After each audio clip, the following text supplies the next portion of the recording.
Hello, everyone. Welcome to another episode of Occult Chat. I'm Alex Harper. I'm joined, as always, by Cooper and Hope. Lovely to see you guys again. How are you guys doing? I just Hanging in lost a there? Pokemon battle, so I'm pretty pissed off. But otherwise, pretty good. How are you? Just you lost a Pokemon battle? And while I'm jamming to the music, I'm usually playing a Pokemon game in the background, and I just lost, and I'm kind of mad. Hmm. Which Pokemon game are you playing? So, all right, let's totally derail. Yeah. We're just gonna go off topic And I immediately. will. Just So like it's called yeah. Pokemon Hi, Showdown. everyone. Yeah, we tuned in to see Epstein. Now we're gonna bait and switch and talk about Pokemon, right? I just Fine. need to And know which I'm Turns game out it is. Epstein was actually diddling Pokemon, not Here's kids. the best That's the part, real though. conspiracy. I can still segment us out of this to where we need to go, but yeah. So anyway, you can play all 9 generations on there, and I like the competitive random format and Gen 3 OU. So you should play it because it's before the special physical split, which I think is more fun.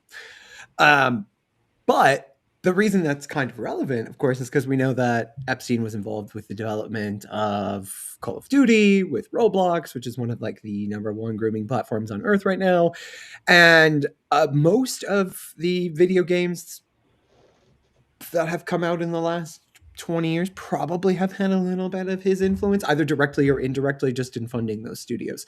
So everything is awful and tainted, and even your childhood photos in school were used, for pedo fodder.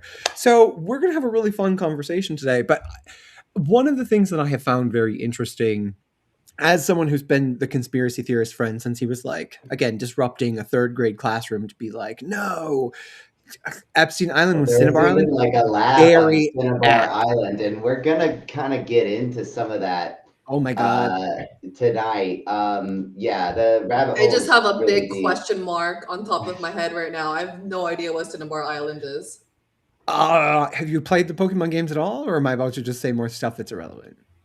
I have played the It's the fire Pokemon type. games, but So I was like 7 years old. Okay. so you remember the island that you go to get the rare candy glitch? That's how most people remember it, is like that She glitch was too that young. She wasn't doing that. I didn't know the handicaps. I just She played. had I just raw dogged the game with Yeah, you had your starter, a none of that. Rattata, and all 4 No, I attacking had a moves. starter. Yeah. Gosh, it All wasn't a right, all Rattata. right. Rattata was the This stream Rattata, is though. Come already way on, too come on. this is way too autistic. Pidgey's better than Rattata. Immediately. Barely. Pokemon is like multi-generational. That's not even All right. niche. But yeah. No, we should move on. We should move on. All right. Well, the reason that Cinnabar isn't totally crazy. We should also attempt to treat this subject, with some degree with of some respect, delicacy. because Yeah. I mean, although it's going to be impossible for us to do that, Yeah, we're all going of to our Venuses inevitably are in meme detriment. on everything. We should at least acknowledge at the outset that, this is really horrible what's happened. And one of the most surprising things I think to a lot of people is that what you mentioned, Cooper, as Epstein's involvement in things like Activision and video games. It's like people are seeing like just how pervasive Epstein was and how many tentacles this organization seemed to have and how many things he touched on, right? And it's not just things like video games, Deepak Chopra, who we'll talk about later in this stream, and his connections to Epstein. There's lots of areas, that Epstein touched with he cast a very wide social net, right? Now, not all these people were involved in his activities, but it's hard to know, right? And so it's like, there's definitely There's going to 3 be million some. files that weren't released. So yeah, Mm. you only got half of it. And it's also good to remember talking about something doesn't necessarily mean that you did the thing. And I want to particularly say that for the occult stuff. Like, do I doubt the majority of claims? No. But with occultism and magic in particular, it's really easy to talk about it. Actually doing it is different. And as we go through some of this and we talk through it, I want that's kind of going to be, my position, right? Like at the outset, yes, this is awful and horrible. And I think part of the reason that we've chosen this angle to focus on the occultism is because it's the most laughable element of this. It is everything that is wrong with the New Age. It is everything that I rant about and complain about and point to MK Ultra and their involvement with turning occultism into this sort of like weird ubermenschy, individualistic, I am superior over everyone and therefore I should be in the center of reality and can do it. Like that is so fascinating to me. And then this ultimate question, which is not an original thought of mine, but comes from, again, podcast series, like a few folks that I've heard, is how much is this the Illuminati, right? And how much is this people hearing those stories and saying, I can do that, and then making that real? Uh, Epstein didn't come out of nowhere, right? He seems to have been plucked into this life somehow. There's certainly a magical narrative to a lot of this, that his downfall is equally aligned with magical stories, unfortunately. So I'm really, as we go through this and look at some of the different evidence and we have that conversation, I think that's what I'm really trying to tease out, is how much of this was farming for rhetoric, farming for symbolism, looking for that ritualistic knowledge to maintain a secret keeping organization, and how much of this was we're really trying to do these things. And I feel like right now I'm on that it's more aura farming. I suspect by the end of this conversation I'm going to be on the other side, because every time I look at it, I'm like, oh, no, I think you guys will didn't be know too. what you were doing, but you really tried it. I was on that side as well, Cooper, but I'm on the other side now. So the first thing that kind of converted me to thinking, all right, maybe there is something to the occult side of the Epstein story, was this video that we're going to play and we're going to react to by a YouTuber called Hidden Amaraka here on YouTube. He's put a link in the description after the stream is over, but we can watch it here. This is,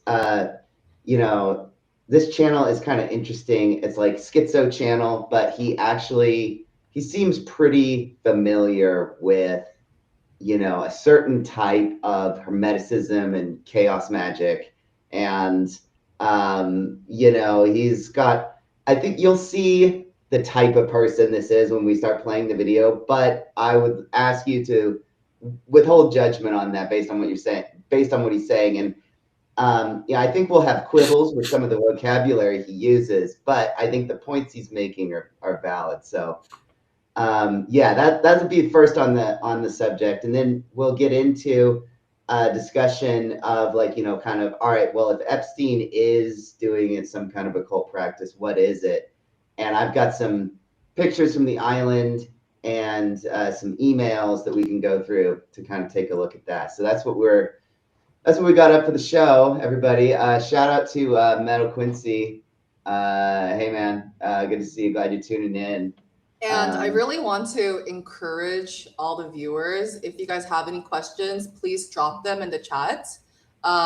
There's going to be a lot of details, I assume. And this is obviously a very, very hot topic. And I'm sure a lot of us, especially the people that are watching right now, have thought about it for a while, at least in the past year. So yeah, I totally encourage you guys to drop any questions, and I have my own as well to kind of ask towards the end. But yeah, just a quick encouragement. Please leave comments, any questions. We'll try and address them as they come up. So all right, well, I'm going to switch over and we'll start the video and we'll just react to this as we go. We'll be pausing, adding commentary. Sounds good. Everyone keeps waiting for the Epstein files to finally reveal something new. But the latest drop wasn't shocking. It wasn't depressing. Plenty of names resurfaced. The same old rumors were recycled. the outrage was even quieter than expected. One of the bigger bombshells was just how much Elon Musk was awkwardly orbiting Jeffrey Epstein. Jay-Z appeared in the files, another reminder that the institutional rot goes far higher than anyone wants to admit. And honestly, most people are exhausted, so sick of the Epstein circus that it's hard to even want to talk about it anymore. But here's the thing. The truth about Epstein was never going to be found in the documents. It was built on the island itself. Welcome to Hidden America, where magic meets cybernetics and the code behind reality reveals itself. The files are like the Wizard of Oz, a loud, frightening machine. He is a bit much, but his videos are generally, they're well This done. is not for occultists. It's perfectly toned for what it is. I'm just yeah. I know. I also desperately need him to wait for speak what he says, though. faster than 0.75 Designed speed. to distract while the real mechanism sits in plain sight. See if we can make For it go anyone faster. with eyes to see, the symbolism of faster. Epstein's island already told the entire story. All right, let's pause here. What followed? Yeah. So here he's got a layout of what he says are his breakdown of the coded messages in the temple. He's going to talk about this in the video, but this kind of gives it to you in a nutshell.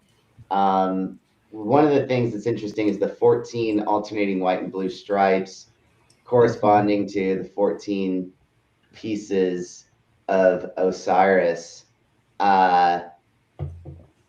This myth, this is something that is, and then on top, well, I don't know. I guess kind of what I'm trying to say is, before we even get into his explanation of this, I'm assuming some of our folks maybe are like genuinely not this messed up, so this is truly new to a lot of people. Right. Yes. What are we even looking like? What is this object? Yes. Like, and where do you even start? Epstein. Yes. Sorry, I should have. I've been so far down this rabbit hole. Oh, I'm like, all right, I'm already zoomed in. Right. I'm like, okay, here we go. So see the stripes, see how there's 14 of them, right? I'm like, it's full schizo. You were very, very like true crime television. Then I lost that speed, and I was like, wait a minute. We're still at ABC. I'm going ahead. We're still at ABC News. This is not coast to coast yet. All right. So here, to do this, let's switch to the slideshow. This will be easier to show on here. So let's see. Here's a map of. All right. So here is St. Thomas, Virgin Islands. This is like St. Thomas is a much bigger island. So up in the upper left-hand corner of the image is St. Thomas. And then there's Great St. James and Little St. James below that. Epstein actually owned both islands, but he bought Great St. James through Sultan bin Suleiman Shell Corporation because the landowner did not want to sell Great St. James to him because of the rumors of how he was usually using Little St. James. And so he got the Sultan to set up a shell corporation so he could buy it under his name. But Epstein basically owned both of the islands pictured in this image. However, it's the smaller island that we're concerned with today. He was arrested before he was able to finish his reservations on the bigger island. A lot of those renovations were going on in 2018 and 2019, right before he was arrested. So he never got to see through his plans for the bigger island. All right. So the activities we're going to talk about today take place on the smaller island. And then this is an image of the temple that was just on the screen in this video.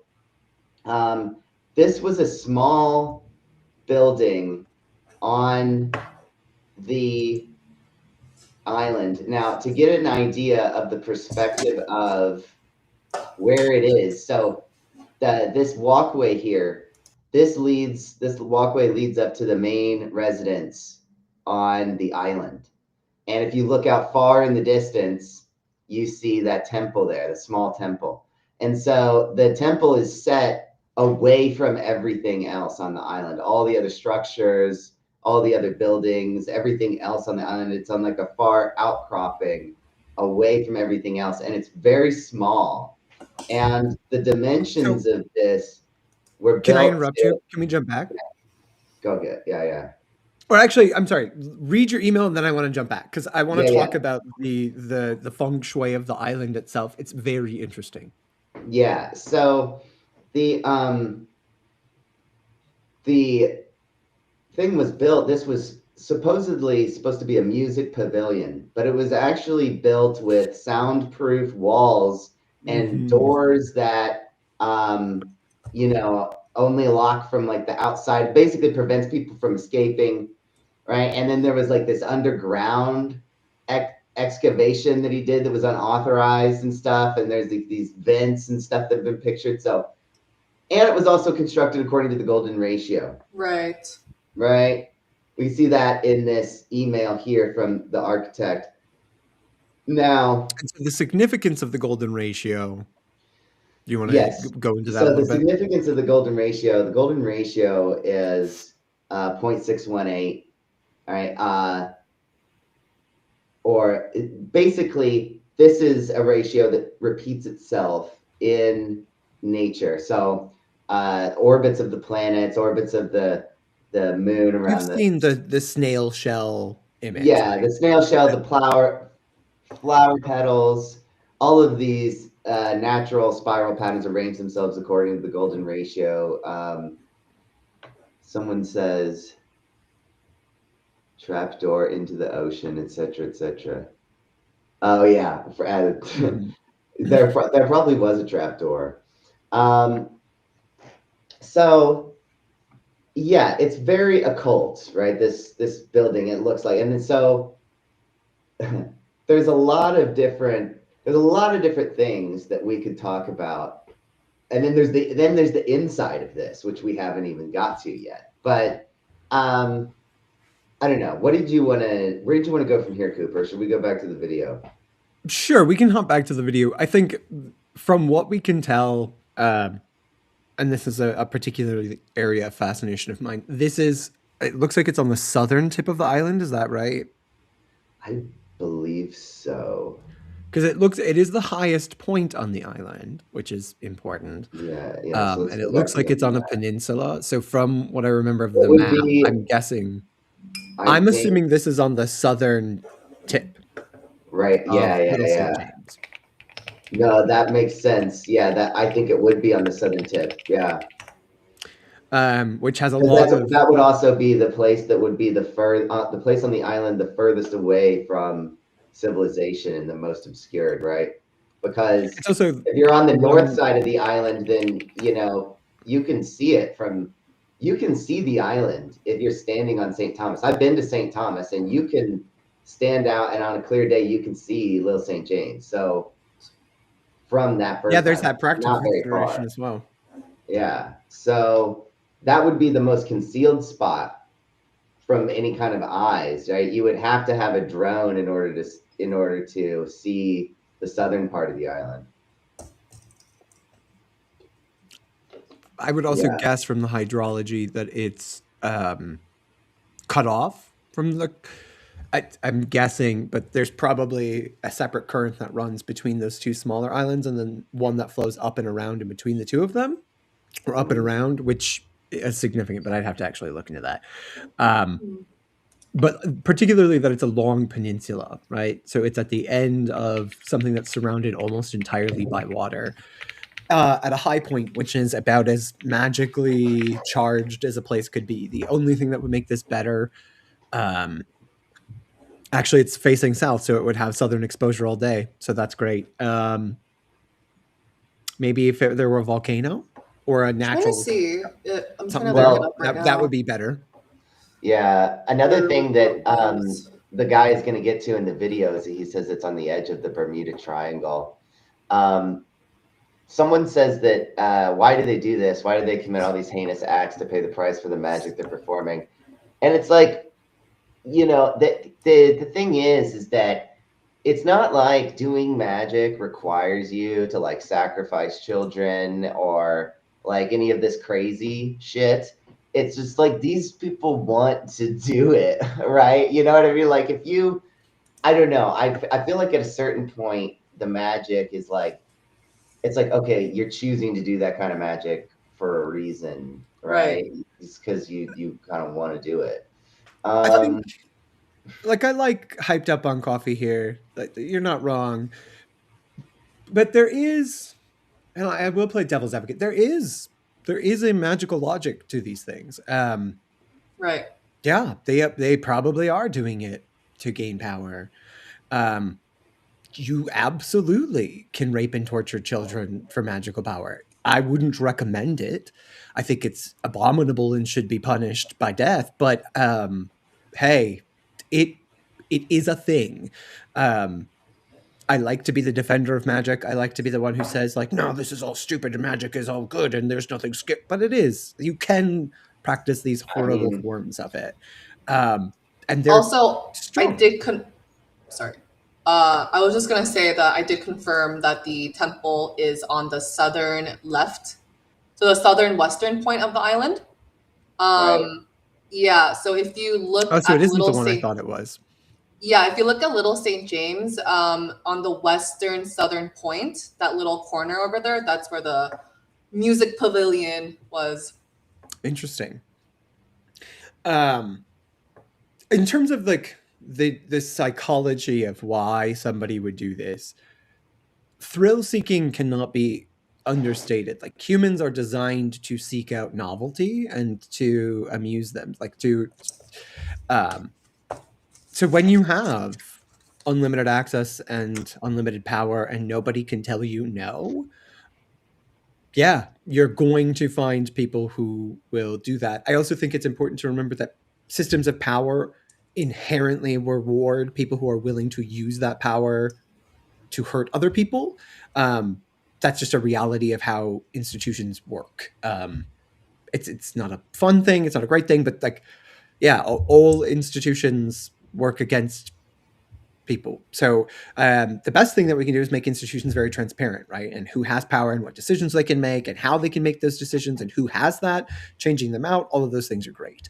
What happens when you don't have those things, and we haven't had those things for I'll be generous. Since the 50s, right? The 1950s. So we're going on about 70 years of just unchecked corporate greed. And that's when you get to the kings of Babylon and the worst of the Roman emperors or the worst of the Chinese emperors or whoever you want to look at. There is no culture you're going to look at that doesn't have this. Let's Well, just go so ahead and be very basically, fucking for this real. is I mean, the thing is that you know the people that do this, right? That you know they worship the, I don't know. I call it the old ossified god, the bone god. I call it Sure. like it's the god that, and it Mhm. rules over America, right?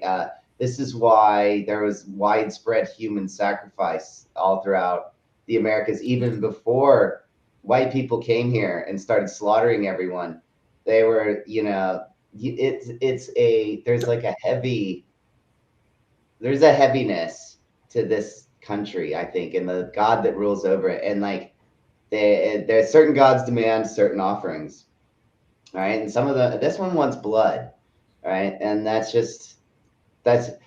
there's always been people willing to feed it, and then they'll get the power. Yeah, that Mhm. reminds me of how I think that one of the first things that you learn in like ancient history class in school is about the Aztecs. Mm. And I think the thing that you learned that burns into your memory, and I'm sure a lot of people can resonate with this, is that the Aztecs performed human sacrifice. And it was so it that practice was so either prevalent or well preserved that human beings now, right, in our modern era, learn about it in school.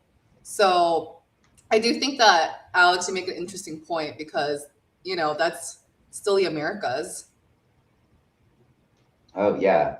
It's like, I mean by this, this kind of hemisphere, this like basically North America, all of it from Mexico, Canada, the United States, like that whole sphere, the I don't know. It's like Rudolf Steiner would call it Ahriman. Some people might call it Saturn or whatever, but I don't know what it is exactly. I call it the bone god.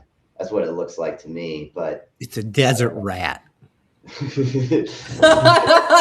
like a big ass rat-a-tat. It's not even big. It just pretends to be. You know how anyway, I feel. Let's get back to the video. Yeah. Mm-hmm. Everyone keeps waiting for the Hopefully. confirmed the entire He's talking story. at 0.75. Epstein reportedly maintained No. a bank account labeled Ball, a name associated across ancient traditions with child sacrifice.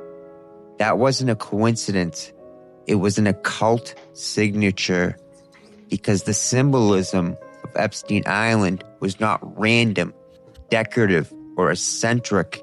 It was a declaration, the most honest public revelation of the occult religion practiced by the global elite. The structure functioned as an alchemical machine of corruption, designed to guide initiates towards what occult traditions would call Luciferian enlightenment or apotheosis. Let's give a pause here, because I think he is saying something very casually that most people, I don't think, have any fucking idea what he's talking about. And he's right. He is right. Do you want to explain what a magic machine is? Well, no, you go ahead. You go ahead. Okay, so what he's describing, and he calls it a machine in the last little slide he had up, but this idea is particularly prevalent in Western occultism, and it's this idea of like a particular physical structure can be itself a magic, right? So, and this is very, very, very important to understanding Western occultism in particular. The buildings matter so much more, and I'm going to try not to go down a rabbit hole, because one of my magic senpai is fucking just fantastic and found a lost saint, and he's amazing, and I'm just so proud of him. But this is how he did it: was analyzing a magic machine and realizing like, oh, based on how this machine is designed, there needs to be a saint interred here at this location. And then they dug it up, and once you find out, a lost saint was there. So this isn't just new agey bullshit, right? This is old magic. And one of the things that are essential to these ideas is that just going into the building is a magical act, right? The building itself is a constant operative ritual. So when we talk about magic machines, what we're talking about is literally a conceptual machine that has a physical form. I've seen a lot of like occultist essayists talk about books and stories. Crowley's Moonchild, that book, is a magic ritual, right? It is a magic machine. Reading the book and engaging in that is the ritual. And so these buildings, these kinds of structures, these physical magic machines are meant to literally, typically it's to generate a lot of magical power by having people participate in a ritual without realizing they're participating in a ritual.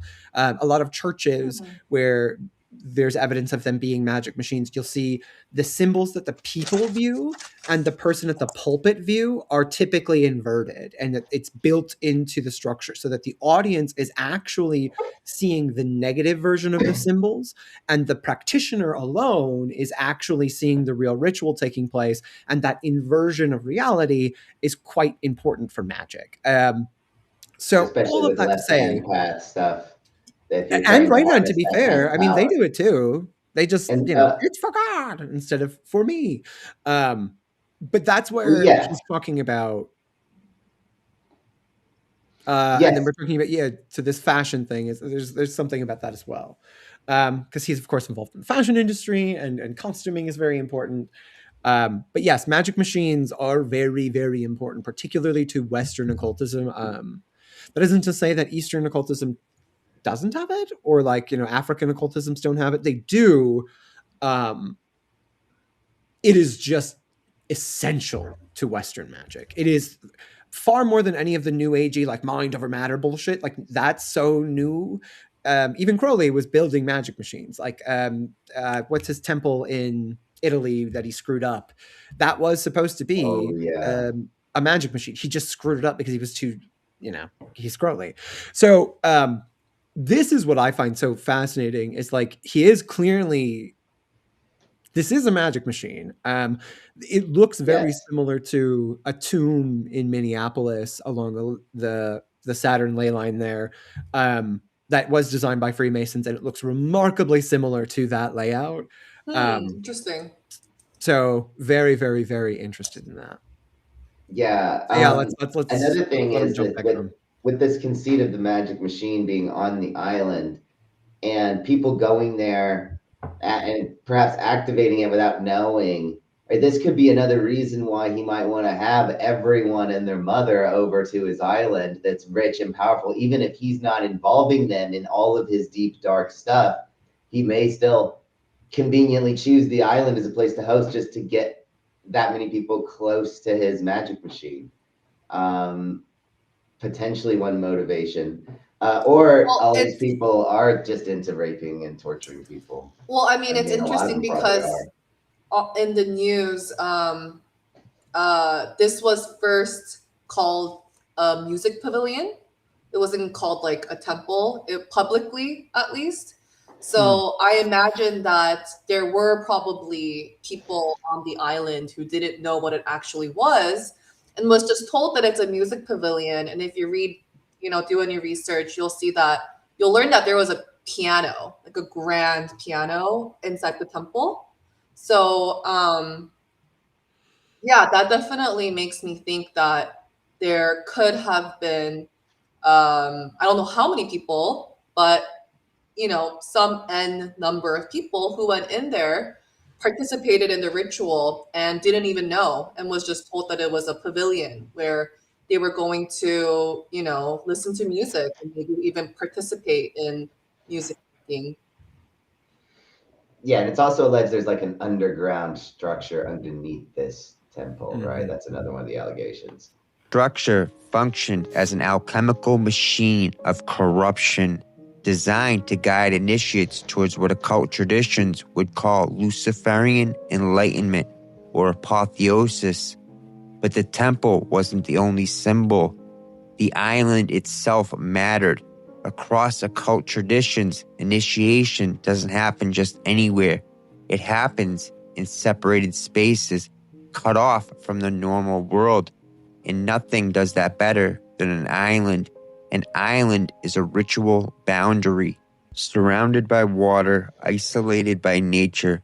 Epstein's island functioned as the outer alchemical vessel, the hermetically sealed container. The temple was the engine, but the island was the flask. Nothing inside was meant to escape unchanged, and the location only deepens the symbolism. The island sits near the edge of the Bermuda Triangle, a region mythologized for disappearances, disorientation, and loss of navigation. Whether literal or symbolic doesn't matter. In occult logic, it represents chaos, the breakdown of order before reconstruction. The initiate enters, loses bearings, and is reassembled differently. Taken together, the island, the water, the temple, and the rites performed inside form a complete system, a sealed zone of transgression, a controlled abyss, not random, not accidental, designed. Viewed through the correct lens, the temple reveals the full symbolic doctrine of the elite. It was not a retreat. It was not a shrine. It was a statement of spiritual warfare. And the reason the media never properly discussed or even attempted to discuss the temple's symbolism is simple. To acknowledge it would be to acknowledge that this was not just a crime. It was one of the most openly ritualized structures of our lifetime. So let's break it down. One detail people often overlook is the entrance itself. The doorway beneath the dome isn't just an entryway. Symbolically, it mirrors what Masonic traditions call the Royal Arch of Heaven. In esoteric architecture, an arch represents a threshold between worlds, a passage from the profane into the sacred. In Royal Arch Masonry, the arch is associated with the recovery of hidden knowledge, the unveiling of what is concealed, and an entry into a higher spiritual domain. The arch isn't the destination, it's the gate, the threshold. The harpies above the temple were known to be the guardians of the threshold in Greek mythology. You pass through it only after preparation, only after separation from the outer world. In Masonry, the initiate doesn't merely walk into a building, they cross into a different ontological state. The arch marks the transition point between the ordinary self and the self that is about to be transformed. Seen this way, the structure follows a clear initiatory logic. The arch is the gate, the interior is the work, the ladder is the ascent, and the dome is the crown. This is not unique to any one group. It's a reoccurring pattern across mystery traditions, sacred architecture, and initiatory systems throughout history. The point isn't that the arch hides something physically secret. It's that it signals symbolically that what lies beyond it operates by different rules. Next is the walls of the temple. The temple was wrapped in blue and white horizontal stripes, 14 of them. To the uninitiated, it looks unintentional. To initiates, it's unmistakable. Another Masonic signature. In Egyptian mythology, the god Osiris was murdered by his brother Set, dismembered into 14 pieces and scattered across the land. His wife Isis recovered 13 pieces. The missing piece, the phallus, was replaced through magic so that she could conceive Horus, the avenging son. Esoterically, the phallus represents the generative principle, the Masonic G.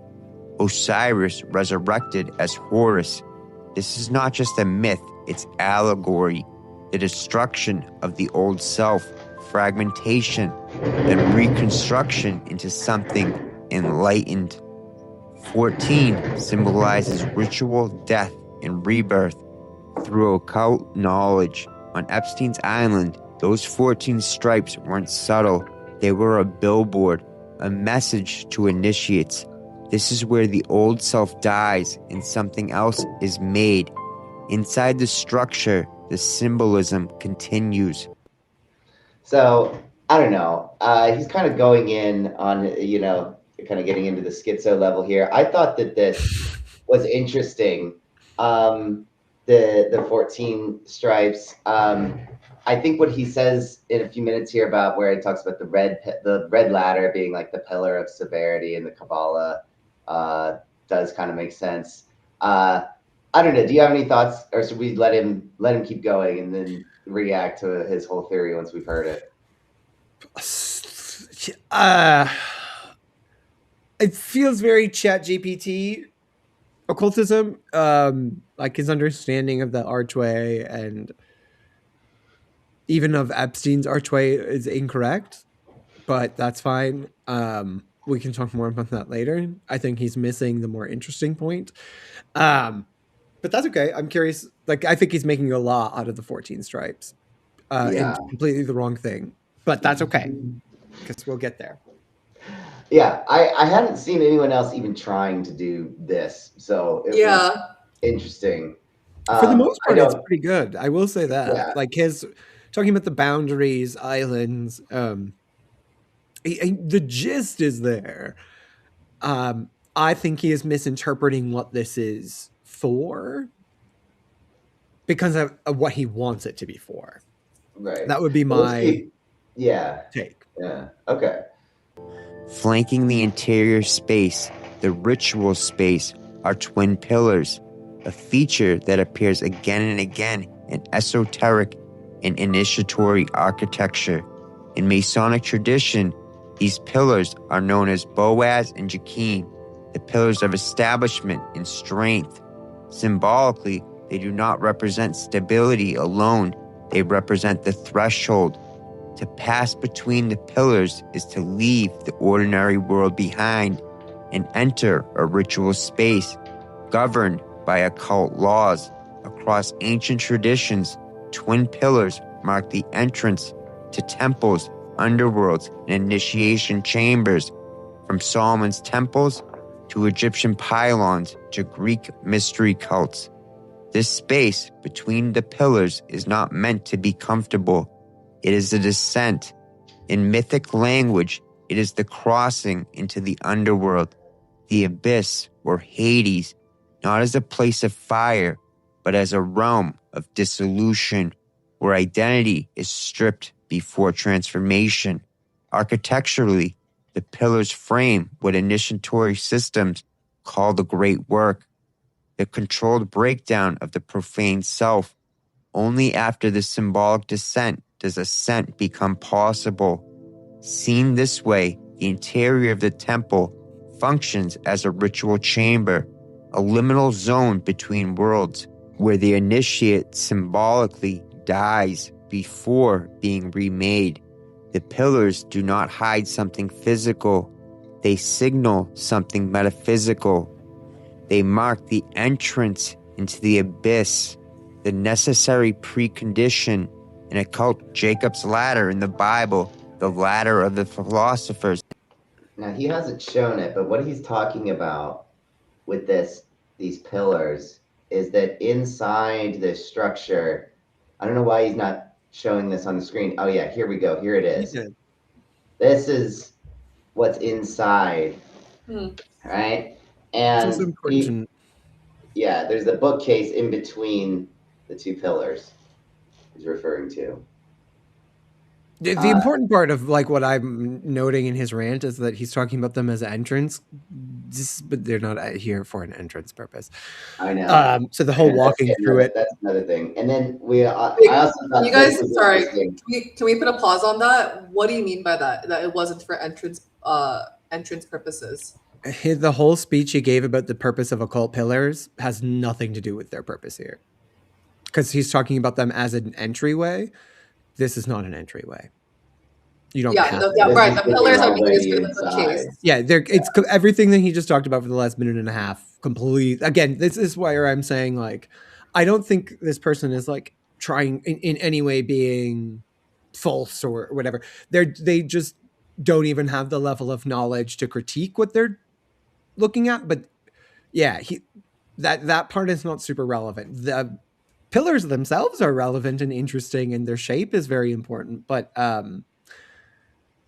they're much more important to the person who's standing between them than about the initiates passing through them. Interesting. Based on how this room is structured, I can guess what was supposed to go on here. Yeah, right. And then with the zodiac right above on the ceiling. Yeah. Yeah, what are your thoughts on that? I think it's important that they're arranged from the perspective of the person standing between the bookcase and not people standing in the room. It's also why the entryway is important. Can you go back to the previous slide, Alex? Oh, well, looks like it's centered in the room. Sorry, it's centered, but so if you're standing at the far wall looking at the image, you're essentially looking at it upside down, right? Mm-hmm. If you're standing at the bookcase looking up at the image, you're looking at it literally upward into the imagery. So the people who are awed and suppressed by the imagery are the people looking up from the back wall, and the people who are in control of the image or a part of the image are the people between the bookcase. That makes sense. Yeah. So the orientation of the image is such that it's the person who's standing in between the pillars that gets the actual like orientation. Yeah, because they're standing in between the pillars to summon like power and be like a conduit. It's to incorporate them into the image. And what do you?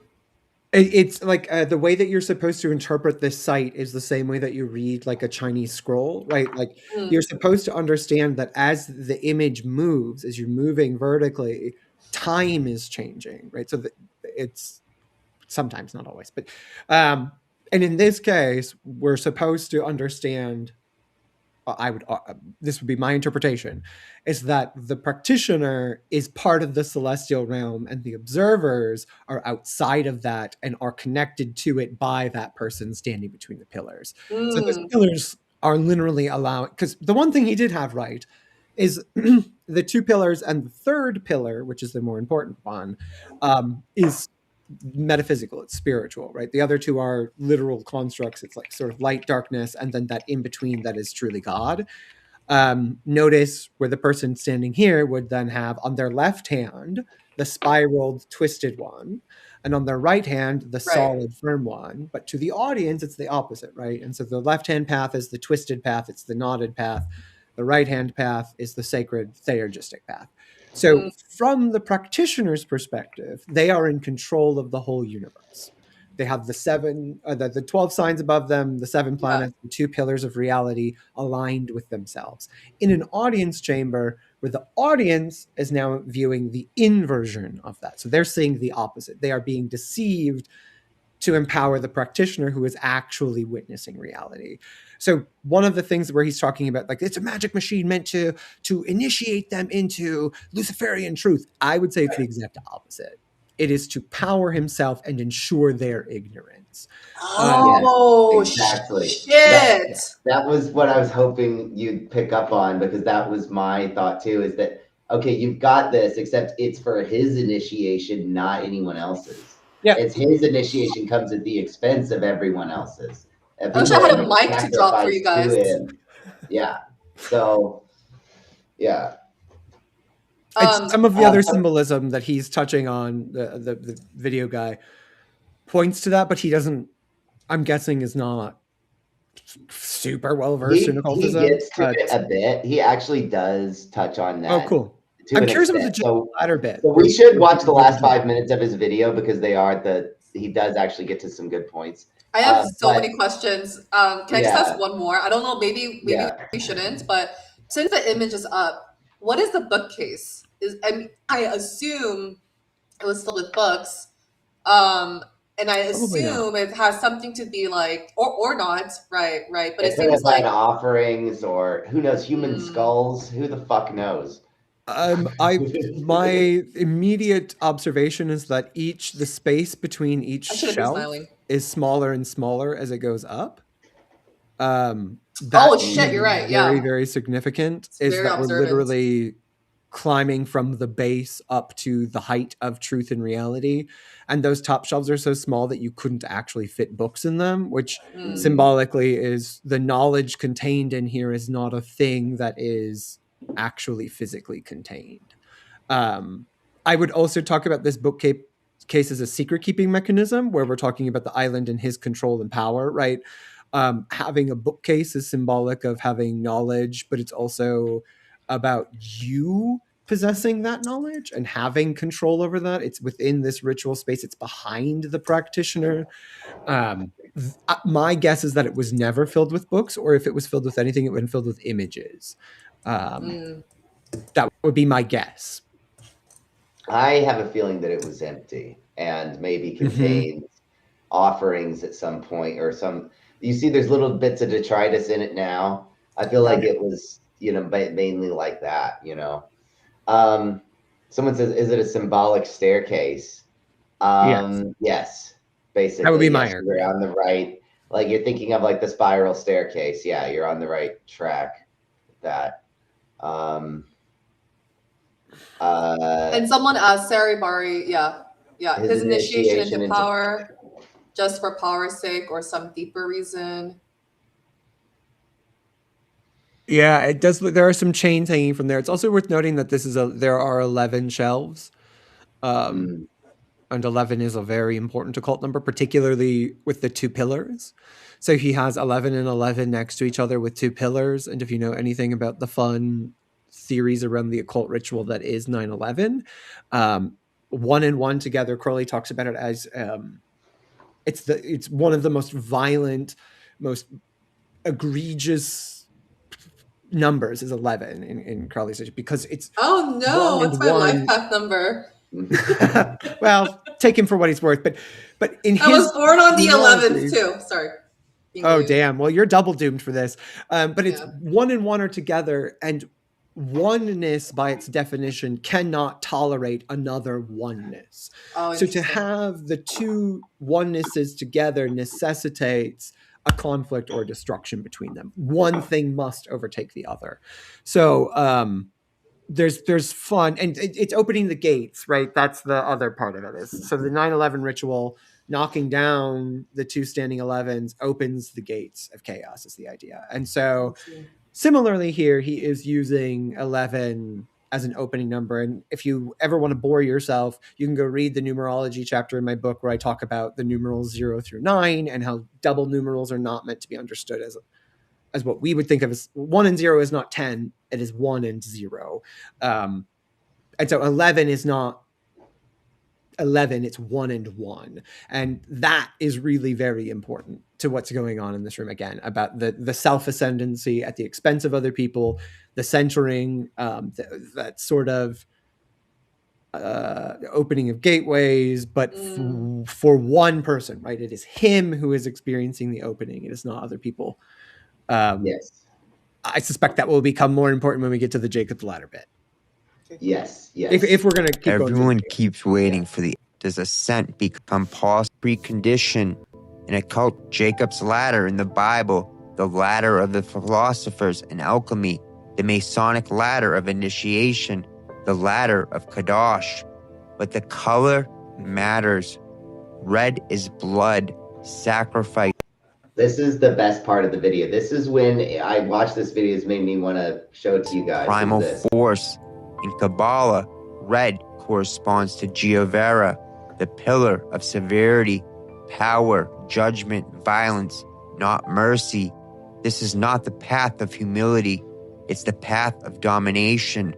The red ladder was a declaration, ascension fueled by suffering, power extracted through transgression, what occultists sometimes call the harvesting of spiritual energy, or loosh, generated through trauma.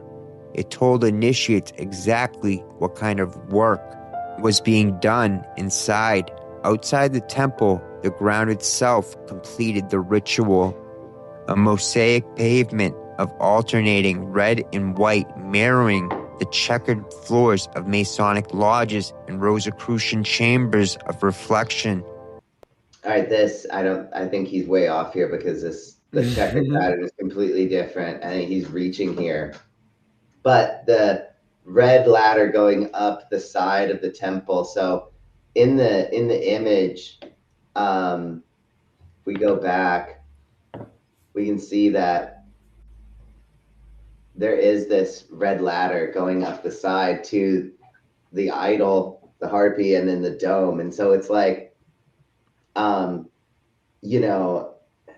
it's like the shortcut, right? It's showing like what this path is, what this temple is going to provide, right? Like it's like the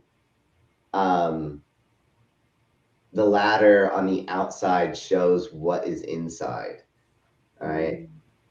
Like it shows the path, that it shows like how it's going to be stepping up, right? So it shows the path that it takes towards ascension is the it's red, pillar of severity.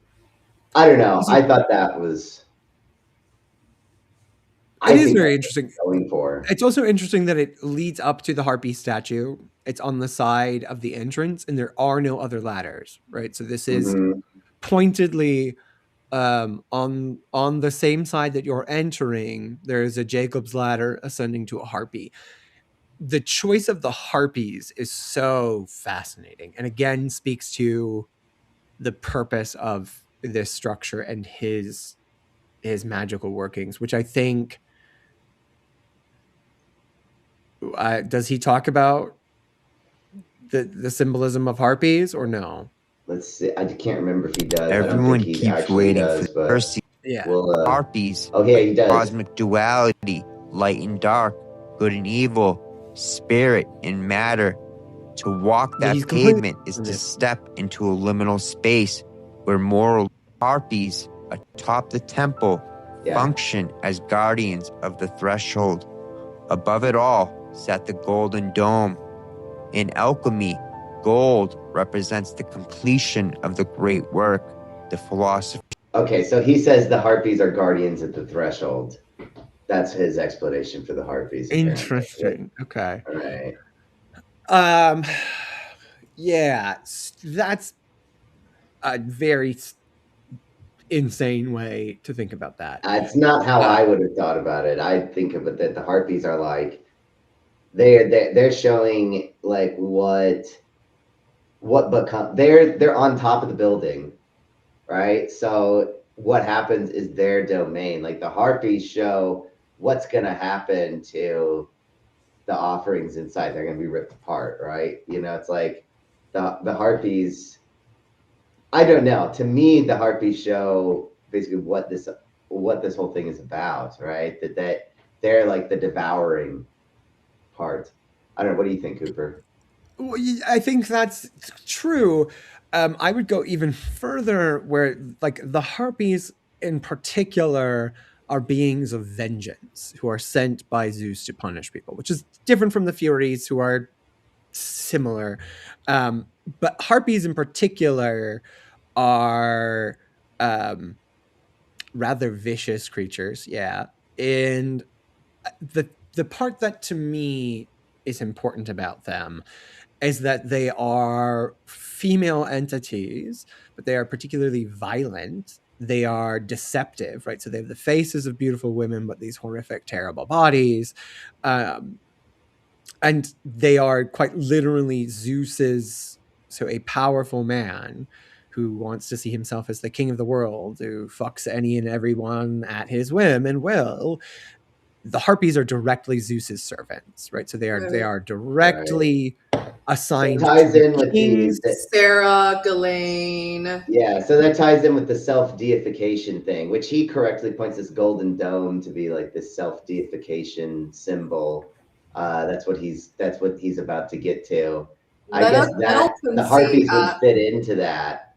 By if he is Zeus, then they're his servants. I like that. That's interesting. Metal Quincy says, "Do harpies have a seductive nature too?" I feel like isn't that the sirens that have that are Yeah, you're seductive? confusing harpies and Yeah. sirens, who are very Yeah. similar, to be fair. Yeah, they are similar, but yeah, they are a trap in the Odyssey. But the sirens are a trap. They were like they were in the sirens are ocean. Trap in the Odyssey that you're thinking of. Yeah. Someone says, "I can't believe I'm about to pay taxes to these people. It's revolting." Well, you know, there's ways to pay, like, absolutely, filthy low amounts of taxes.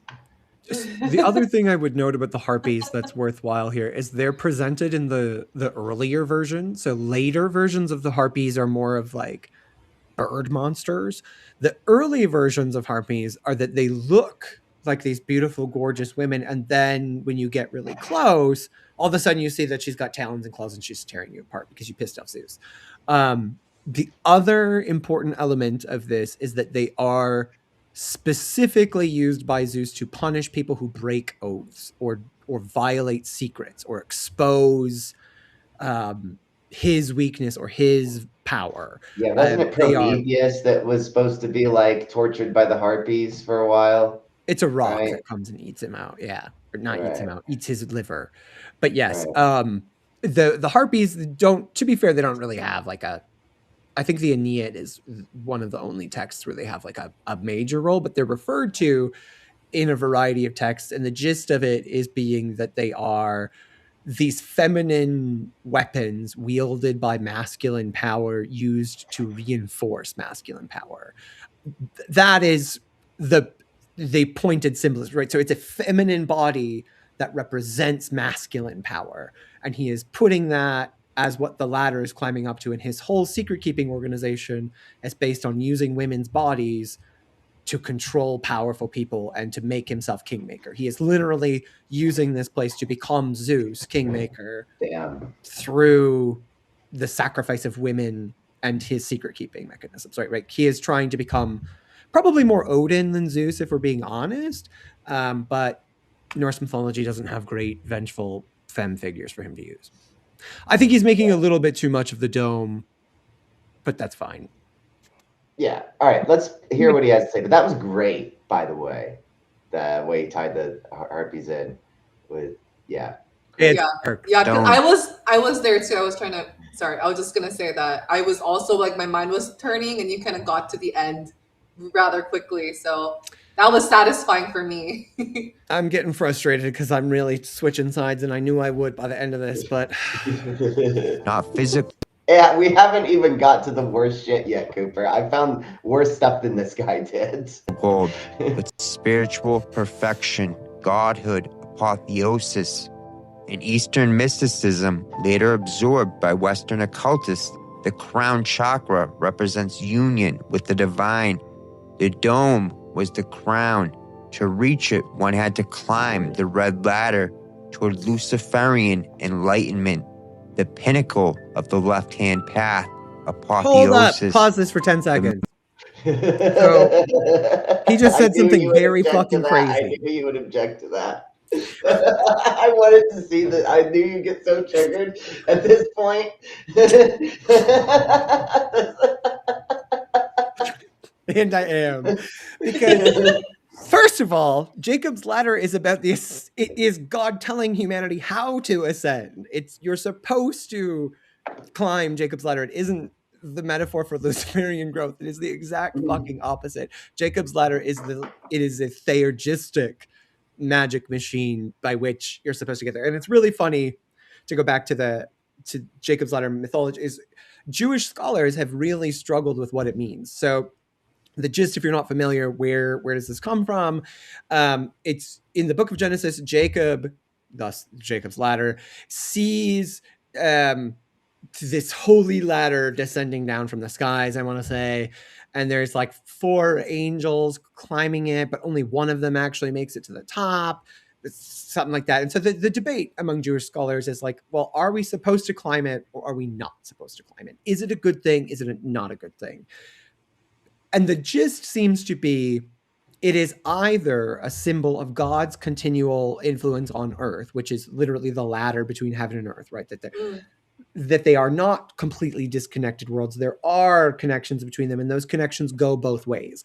To Christians hearing about Jewish theology, that seems super obvious because that is the whole center of Christianity. But for Jewish people, for whom the world of the living is meaningfully separated from God's realm and from the I forget the Jewish underworlds, whatever. There's a fun name for it.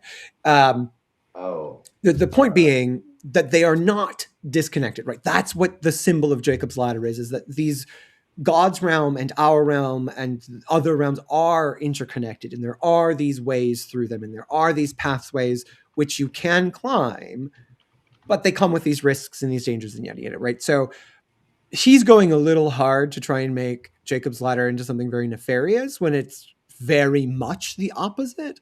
But yeah, he's not totally wrong about like Luciferians trying to make themselves gods. That part's fair enough. Yeah. Message was explicit to the initiated.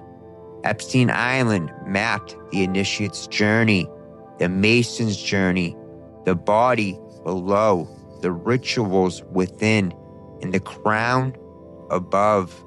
Ascension. To the initiated, ascension is achieved through secret knowledge, gnosis, through ritual, and often through deliberate transgression. By violating taboos, they believe they transcend moral law itself.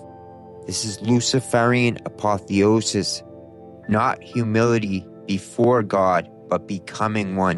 When you assemble the symbolism, the design becomes terrifyingly clear. First, the entry, leaving the profane world behind. Then the pavement, the decay of morals. Then the 14 stripes, ritual death. Then the red ladder, ascension through power, and finally the Golden Dome, the belief that one has become something beyond human. This was not a playground. It was a factory of Luciferian perfection. So this thing here where he's got it, I mean,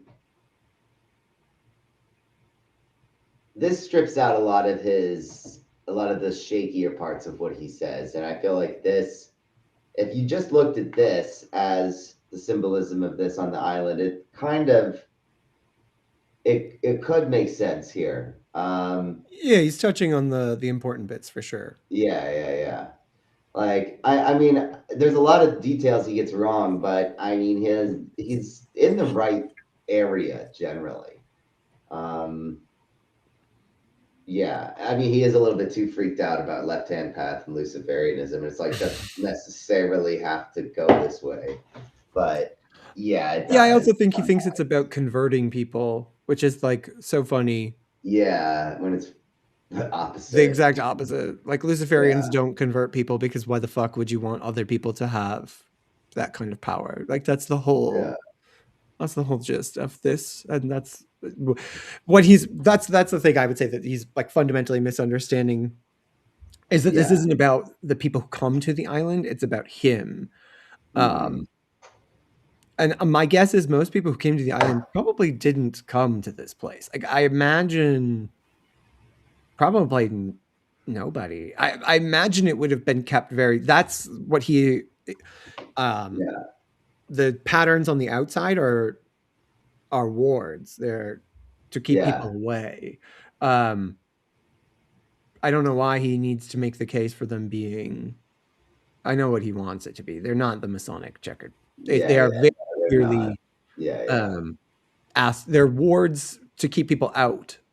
So like, it's kind of hard to see, but do you see how the pattern on the one in front of the door is different than the other ones? It's three. Oh yeah, here there's another one. This you can see it from here. There's like a spiral one, and then there's one that's like back and forth. So those are barrier, right? So that is quite literally there are boundaries in the astral. He is setting up wards to make it hard for people to not just spy on him, but to spy on his network, right? So again, going back to the symbolism of the ladder, when we talk about secret keeping and all of that, that is what that ladder represents. That is his wealth of secrets and information and knowledge and what he uses as power, both literally and metaphorically. These exist to keep people from being able to project inward, to break his secrets, to open them. That would be my argument. And particularly about the three, right? So it's 3 and 3 and 3 over and over and over again. We've got the four vertical rectangles and then 3 inside of anything. So Quincy, this is exactly what we're talking about right now. What he's explaining right now, because he's saying what's up with the ground leading up to the temple, the red and white. What Cooper's saying just now about those being wards. All right, those are, Sorry to interrupt you. Keep going, but I saw. No, and the colors there are. That's why they are those colors, right? White and red are used, particularly red with white to keep things away. It's a great warding combination. So my interpretation of this whole setup is this was my assumption. Again, happy to be proven wrong here. I don't think anybody went in here. I think he went in there. I think maybe people very, very, very, very close to him went in there. I don't think anyone else went in there. This is a building meant to create power for him and to protect that power and to keep everyone else away from it. That's what the magic symbolism that I'm picking up on here is particularly focused on that. I imagine he went in this room to punish people, right? So if he was going to expose someone or threaten to or do whatever their little secret keeping org does, this is the place that I would go to do that. There's nothing about this that indicates an initiatory temple. Like straight up. It's also soundproofed. The whole temple was soundproofed. Which again, keeping people's out. Nobody wants to hear my secrets. I need to keep that. The trapdoor to the ocean, like obviously there's he might have put people through it, and I'll not rule that out. But there's also a more practical magical purpose of having a access to the water, like even if it's through a shaft and it's closed, like having that open would then bring the water into that temple, right? So for magical purposes, this is a great workshop, well built, well set up. My guess is that he would have gotten natural airflow into the building as well, which is important for what he's trying to do here. Alex, what year was that email from? The one from the architect? 2013. Huh. So was it built recently? Was it built after his trial? Because wasn't his trial he in didn't even 2013? have the island until after he was convicted, I don't think. Maybe he bought it. I can't remember when he bought it. Here, I can look it up.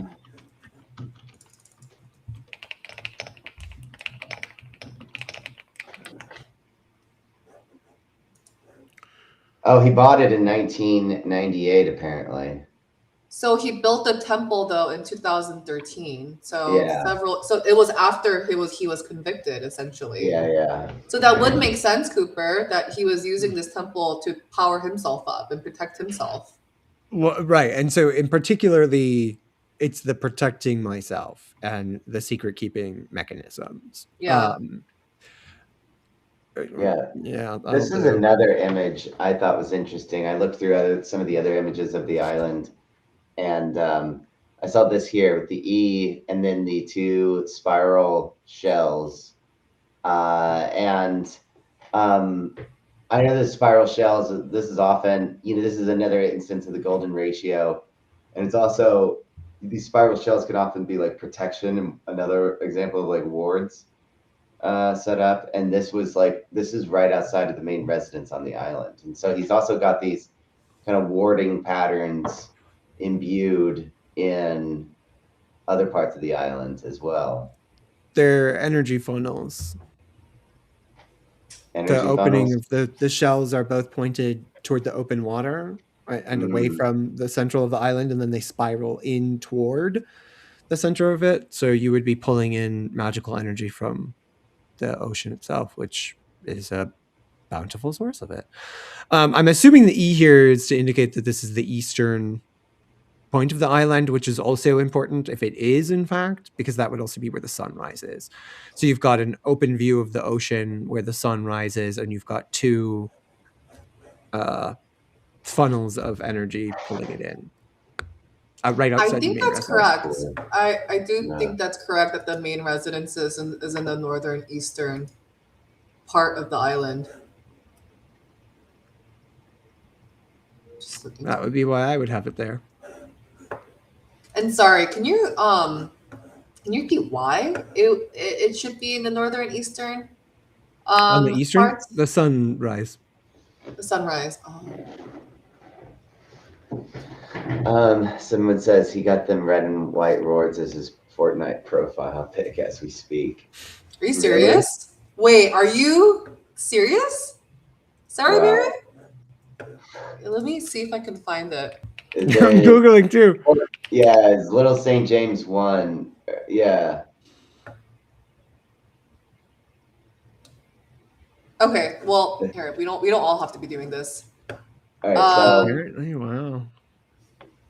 Another thing, this is these are satyr statues that he had on the island. Thought this was interesting. That tracks. That's the satyr association with unfathomable horniness. What? Can you guys further elaborate on why? Because I don't know much about satyrs.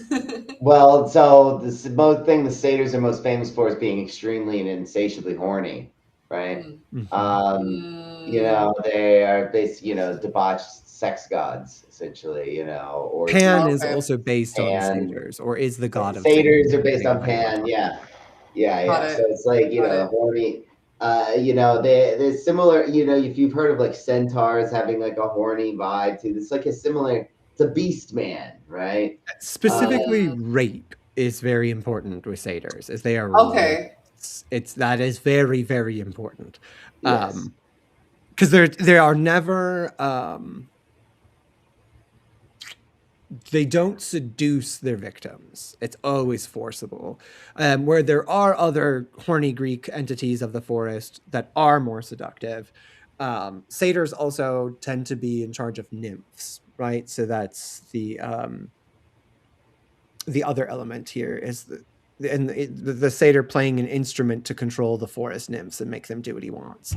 So it's also worth noting that the satyr here is indeed playing an instrument. Yes. It sounds Pretty very on its Epstein-like. Yeah, it's very on the Yeah. nose. I mean, Epstein had several. Ew, he had a chode? And I'm sorry, choders. I shouldn't have said ew, but it's Epstein's chode, so I will say ew. Lemon-shaped. I've heard egg-shaped, but lemon would imply that it's a little bit bigger. Oh my god, either way, that's horrible. That's real, huh? I've never encountered that in real life. Yeah, the satyr makes sense. I mean, he had so many girls under him that he would order around. So I guess you can kind of see the parallel with it's like the nymphs. Pied Piper type of scenario. So satyrs literally would play their instrument. Well, it was pan flutes, and then the nymphs would appear. So him, I do and now all the hoes are here. That's he's quite literally seeing himself as Pan, and Pan is very important in sex magic, particularly post Crowley. Crowley identifies very strongly with Pan, and Crowley's a bad person. Let's reminder, just being a good magician doesn't make you a good person. And yeah, he really did a lot to revive Pan. So did the 1800 English romanticists would kind of try and revive Pan, and remember they're like the rapiest people in history. So that they chose that entity and that he's bringing that back up. Right. Not unintentional here. So nymphs are hoes? Yeah, nymphs are pretty hoes. Much. All right, guys. They literally everyone, you heard it here first. Nymphs are actually hoes. So that you didn't hear it here first. You heard it here 3,000 years ago listening to Greek plays, because that is mostly what they're about. Is like the nymphs show up and everybody starts partying because the idea is it's natural man, right? It's humanity without civilization. So the women are naturally bountiful and they're the fruits of nature, and men are the thing around which they dance and the thing that directs them. That's what they're trying to establish with the relationship between satyrs and nymphs. So, and there's a difference between nymphs and fairies, I presume, because they have different titles. Yeah, the nymphs are sexual, very sexual mainly. And the fairies... Fairies are also not a Greek Roman thing at all. Yeah. Oh, and Metal Quincy points out nymphomaniac. It's literally where the word comes from. Yeah, exactly. Okay, where that's the cool. nymphs yeah. Because one fun thing about ancient sexuality that like we lose with Christianity is like well, they have it for a little bit in Christianity, but then we lose it. Is that women were seen as the insatiable ones. So like it was women's sexual desire that was uncontrolled and like constant. And like if women had they would be 24/7 and they can never be sated, and they're never, which is not entirely untrue, right? Like a man ejaculates, he's done. A woman has an orgasm, she's like, keep it coming, buddy. Like you can keep me going 24/7. So Cooper, you're clearly gay because when you all tap out, that's pathetic. You're clearly just saying they can keep going. Cooper, am I wrong? You're Correct clearly me. a gay man. No. Very. Most women are like most women are like, okay, I had an orgasm, I'm done. Like I'm tapping out. Oh, see, all my friends must be hoes then, because I have had many a conversation with them where I was like, that's crazy that he just gave you one orgasm and you guys quit. That's nuts. That's a waste of your time. I mean, obviously every woman is different. You're not an nympho, and that's what we're learning here today. And I guess like a lot of conversations that like I have with women, they're not as sexually insatiable as men are, just like by and large. Like for instance, like men are much more inclined to, hire a prostitute. Men are much more inclined to rape, and just so. The thought that people were like, oh, women are the insatiable ones, are just fucking bizarre to me. I mean, that's because we live in a society that was very different from theirs. But yes, That's their true. whole thing That's was true. also Yeah, that men were cultural super context. horny. But yes, the other fun thing about Greek horniness is that they thought it was really bad to be horny, and that like if you were really horny all the time, you were a bad person. So that's why all their dicks are really small. Is that if you had a big dick, Yeah, it's that meant not a you were really virtue to horny all be the time, and you were horny. stupid like an animal.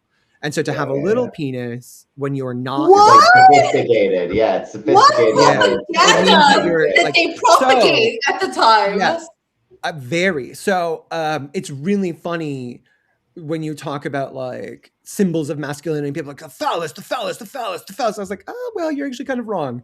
In a lot of cultures, big dicks are seen as a negative thing, and having like a cute little petite dick that then gets big. So growers throughout the world we're celebrated, but showers are seen as stupid and brash. And based on my not limited experience of engaging with men physically, I will say the showers are usually fucking dumb.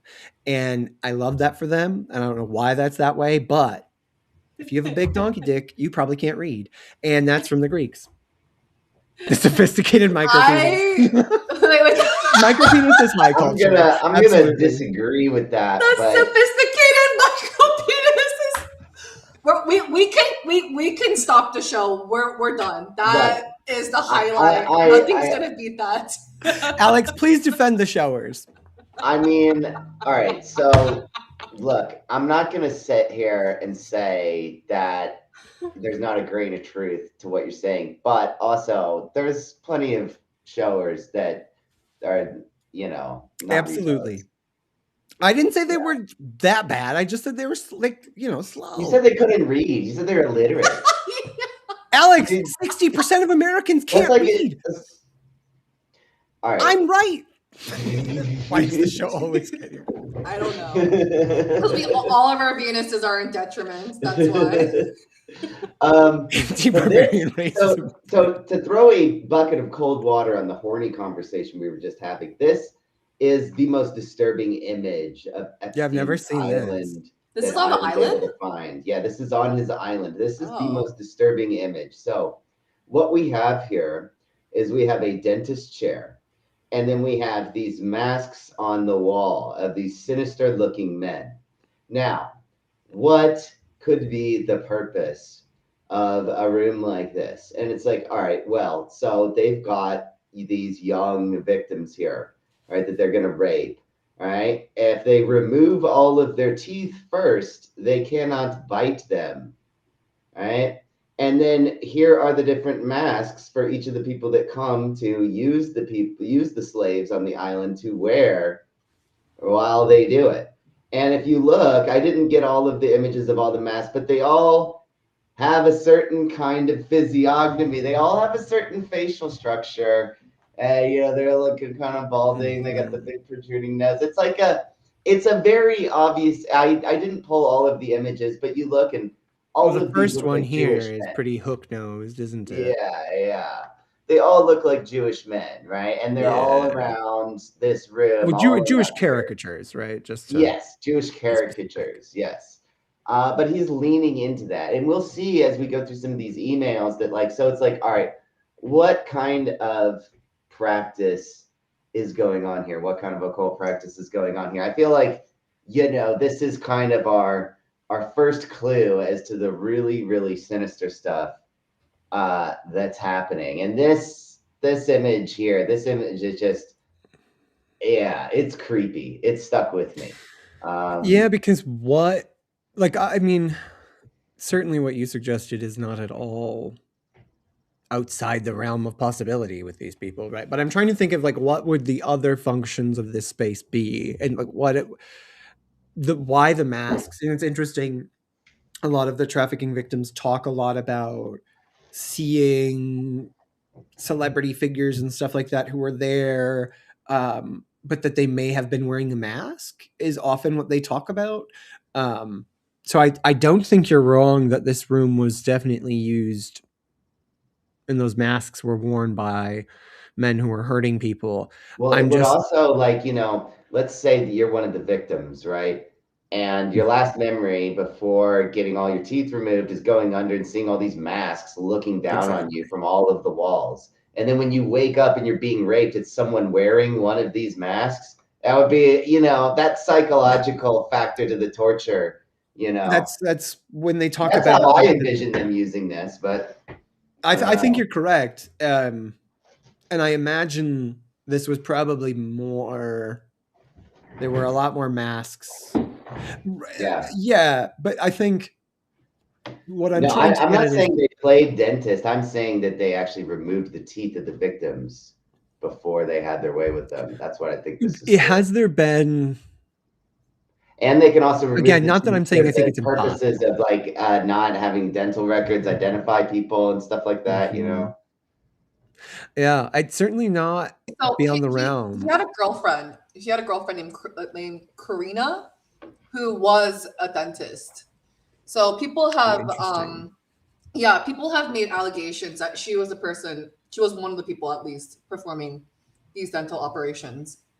I'm sure. And the reality also probably is this was probably used, right? Like you wouldn't need, and this isn't a crazy dentist setup, but it's more than you would need to rip the teeth out of girls that you're just going to dispose of, right? Like, Yeah. you don't need a dentist's chair for that. So to me, what I'm kind of where my mind is at is I'm like, who used this other than the victims? Because the room is this looks like a dentist office from the early 2000s, right? And he's had this since the 80s. More to your point of the girlfriend, I suspect this was also used in case you lost a filling or something happened while you were out there. Or to your point, Alex, you're raping a girl and she clocks you in the face and your teeth are fucked up and you need to get them fixed before you go back. Right. There's so many interesting, what does it imply to have a private dentist office? And nothing is good. No no. indication. Yeah. Why would you need an unlicensed private secret dentist office? That's There's never extremely shady. Yeah, on the island too. Yeah. And you're not that far from a hospital where you could fairly easily get to I'm one. sure there's a you dentist can on afford St. a trip Thomas to or a St. hospital. James. I'm sure there's a dentist on St. Thomas or St. James, at least one. There has to be. I mean, Alex, you've been there. Yeah, I don't remember. But if you don't want people to know that you were in this area, you would want that done there. So now, is this the library one? So this is some of the books that he had. So this one says, Secrets of Western Tantra, Sexuality of the Middle Path. This has a lot of Aleister Crowley's sex magic in it, which you are a resident Crowley expert. I didn't know if you wanted to, if you had something. It's a shittier regurgitated version of Crowley's ideas about sex magic. Yeah. Having read through parts of the book, kind of the only thing that maybe this book talks about that's relevant that kind of Crowley wouldn't talk so much about is the Reich stuff, because obviously that was after, but even that, he's sort of just trying to slap the two together, and I don't know that they go together that well. They're related, but yeah, it's fine. It's cum magic, right? Like the bigger your orgasm, the better your spells. Yeah, basically. Someone says, didn't some cultures make jewelry out of teeth? I am not familiar with any of that, but I'm sure there have been some. Certainly, mostly animal teeth, usually not people's teeth, but sometimes people's teeth. Yes, sure. I can think of a lot of examples of animal teeth being used as jewelry. In fact, I had a shark tooth necklace when I was a teenager. We are unfortunately of the puka necklace age. Yeah. I was 2004 wearing a shark tooth necklace like a chode. I know you were with your etnies. What? With your etnies. Oh, right. I was wearing Volcom and Vans and that kind of bullshit. Yeah, the Vans, you had to have a pair of those too. Yeah. So what else do we got on the bookshelf? Because some of the other titles I think were more interesting or telling. Anyway. Modern Sex Magic, which is more of Crowley's sex magic instructions, basically. Yeah, but this one is he's trying to make it Jewier. He's really yeah. trying to bring the Kabbalah into it, which is funny because Judaism has thoughts about sex magic, and they're not super stoked about it, for the record. Yeah, we'll get to that with the Kabbalah. So that comes up in an email. And then another one is Chakra and Kundalini Workbook. Psycho spiritual. What does that say? I can't even read that. Yeah, this is new age bullshit that should be banned, and everybody who promotes it should be shot in the back of the skull. That's a joke.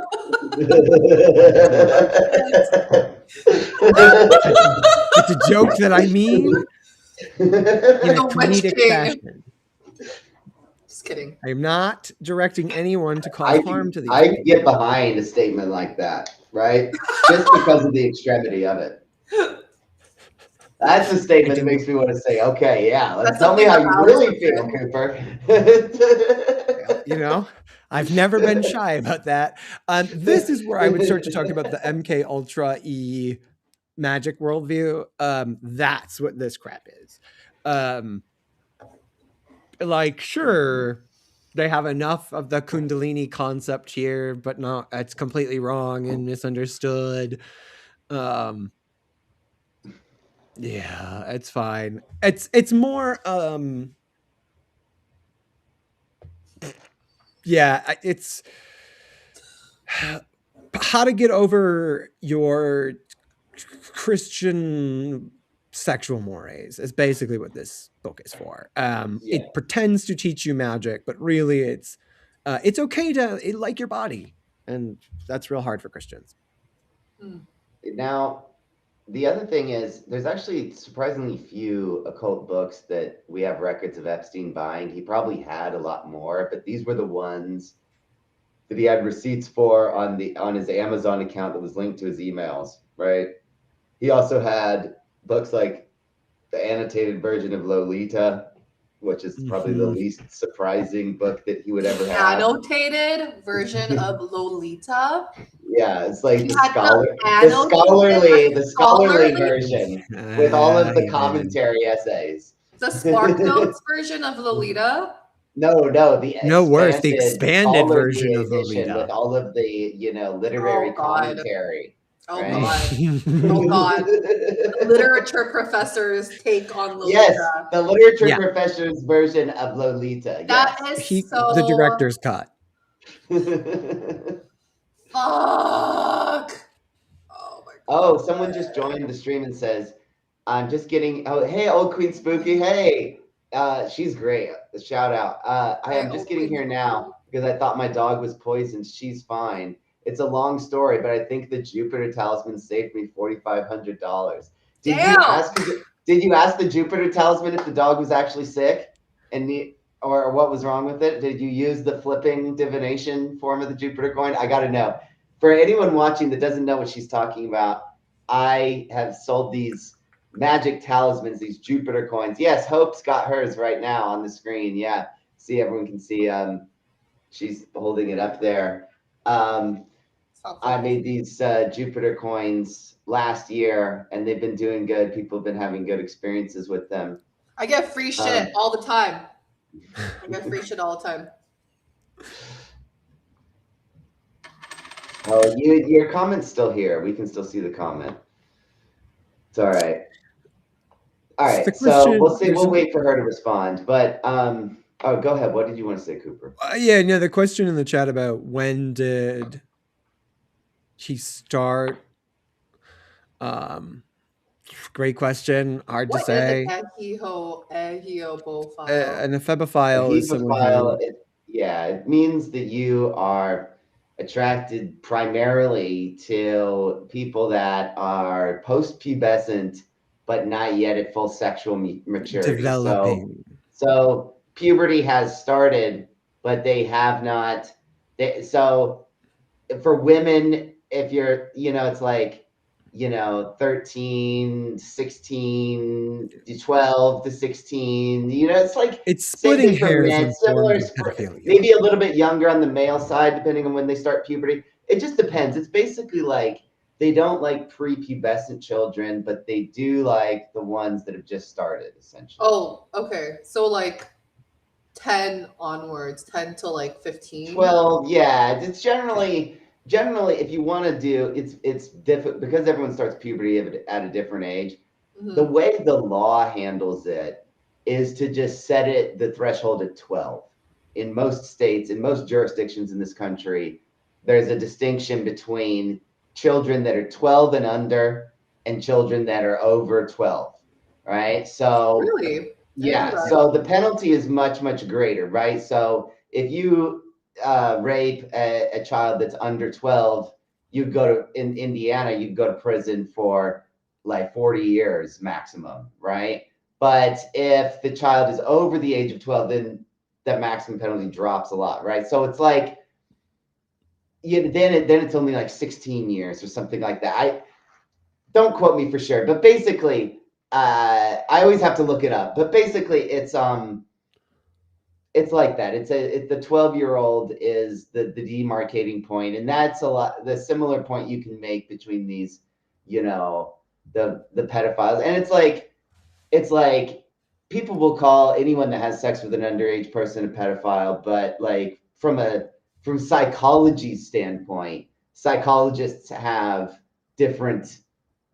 This ephebophile, pedophile term, this only exists really in the realm of psychology, right? In like the And even law, then, it's like you're a sex it's quite offender, contested. whatever. Yeah. The idea that it's meaningfully different is a hotly contested idea, mostly because it tries to legitimize criminal sex activity. Is right because I'm not a pedophile. I'm an ephebophile. I like to fuck teenage girls, not 10-year-old girl. Like, okay, buddy, but the whole point is that you like to exert power over people who can't fight back and can't consent to the act that you're doing. That's the real issue here, not the age. But where you'll hear people be like, Trump isn't a pedophile. He was an ephebophile, or Epstein wasn't a pedophile. He was an ephebophile. Well, one, they were both. There were 5-year-old girls in there and 15-year-old. Yeah, no, there's records of girls being as young as like 6 years It's why the old. distinction is pretty meaningless. It's mostly that society thinks it's more okay, to Alex's point about the legal conditions, as once you're post-pubescent, particularly if you're a girl, we believe you are at fault for what you're doing, right? Like if you were raped, it was because you wanted it. Because you're sexually mature, you need to be. Yeah, you're at fault. So the idea, you're a temptress, but before 12, on the day before your 13-year-old temptress. That's fucking. There's actually an email that Woody Allen's wife had sent. It's how they talk. It's what they do. And many people believe this. It is normative culture. Woody Allen's we wife need to remember that feminism is new. Yeah, Very it's new. true. No, for sure. Very fucking new. No, for sure. 100%. Tell us about the email, though. So there was this email that Suni, who is Woody Allen's wife, who was an adopted daughter, and they got married at some point. She was like 14. Not gonna go into. No, they were 19 when she was 19 when their relationship was like outed by the ex. What was her name? Damn it. Anyway, sorry. Yeah. So Suni, she sent an email. There was one of Epstein's associates had been convicted for child rape, and Suni had sent him this email being like, I feel so bad for you. Like, she knew exactly what she was doing. She was a temptress. And it was about this like 13-year-old girl. And it's interesting, though. There's a lot of layers to this because she herself was probably molested and raped as a child. And she herself married Woody Allen and is still his wife. So she has a complicated relationship with all of that, obviously. But It is, but to your point, Cooper, you do make a really good point, which is that pedophilia only really became a problem in our human in the age of humanity recently, right? Like Very recently. girls are still being married off at the age of 7, 8, 10 years old in other countries. The whole objection, I think, to the reason why pedophilia has become such a big cultural taboo and a big objection is that over the last 200 years, like how much we value human life has like dramatically increased. Mhm. And in previous ages, you would just have a shit ton of kids expecting most of them to die, right? You would expect most of them to succumb to some kind of illness or some kind of violence before they were reached a full age. Like you were basically, it was a crapshoot, and you had 10 kids because, hopefully 3 of them are going to make it to full maturity and are going to pass Depending on where right? you are in history, for the record. Right. But well, this is before the Industrial Revolution, right? And certainly, then yeah, Europe. yeah. And then once we get the Industrial Revolution, once that comes on, then people start having fewer kids, investing more and more intensive resources into them, right? And so it's like, all right, so you all of a sudden care a lot more about these kids, and then they suddenly go from this expendable labor source that you're going to marry off at the first time she gets her menses to the highest bidder because you're hungry and need food. That was like the value of daughters for a lot of people for a long time, right? And so once that became no longer necessary and like industrial revolution enabled people to have smaller families, invest more resources, then all of a sudden the idea of who they're going to marry off the kid to, they're putting a lot more thought into that, right? And they're delaying marriage. Marriages are happening later and later. And even in arranged marriages, you can see as the Industrial Revolution goes, people are choosing to marry their kids off at later and later ages. And so I feel like the aversion to sex with children is directly related to how much we invest in and value human life, right? And it's like it's viewed as less expendable, and so take better care of it. I don't know. That's my theory. I think that's a big part of it. I also think it's worth remembering that like late Middle Ages Europe was fucking awful. A terrible shithole. Most of human history was not that bad. And people didn't live like quite as awful as European peasants did. Like just as a like people loved their children before this. There were texts in Greek times about you shouldn't fuck children. It's not new ideas, but I think your point about the value of life changing is really at the center of this. And it, funny enough, is part of the magic stuff I wanted to talk about. But before we dive down that hole, I think the other element to what you're talking about in that power shifting dynamic is that the breakdown of family systems changed, right? So when women can leave men and are not property anymore, that is insane. That is a massive change to the last 3,000 years of certainly Western history. Yeah. And so why do families exist? Why do you get married, right? Well, up until 1970s, it was because a woman had to.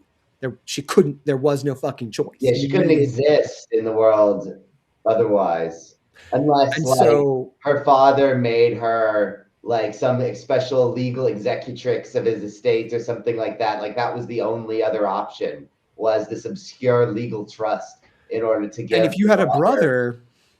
Yeah, and if you had a brother, that wasn't even an option. Yeah. And so you were fucked if you had a brother. What happens with no-fault divorce is the legal logic about why does a family exist, right? What does a marriage mean? What is a family union? Well, historically, it was the man's owned property, right? Children and women were his property. They were counted along with his holdings, right? And that's why you take the name. Which is funny because I always thought that wife and children should be counted as liabilities rather than assets. Yeah.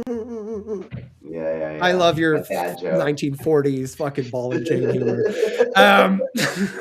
As I'm on my feminism rant. But the point of it being, you suddenly needed a new reason for the family to be together, right? And so from the 1970s onward, the justification for the family unit is not God's order or it's the right way to organize society, but it's raising children. And that then it becomes the new social impetus for women to stay in violent and abusive relationships as well. You got to think about the children, right? How many times have you heard that?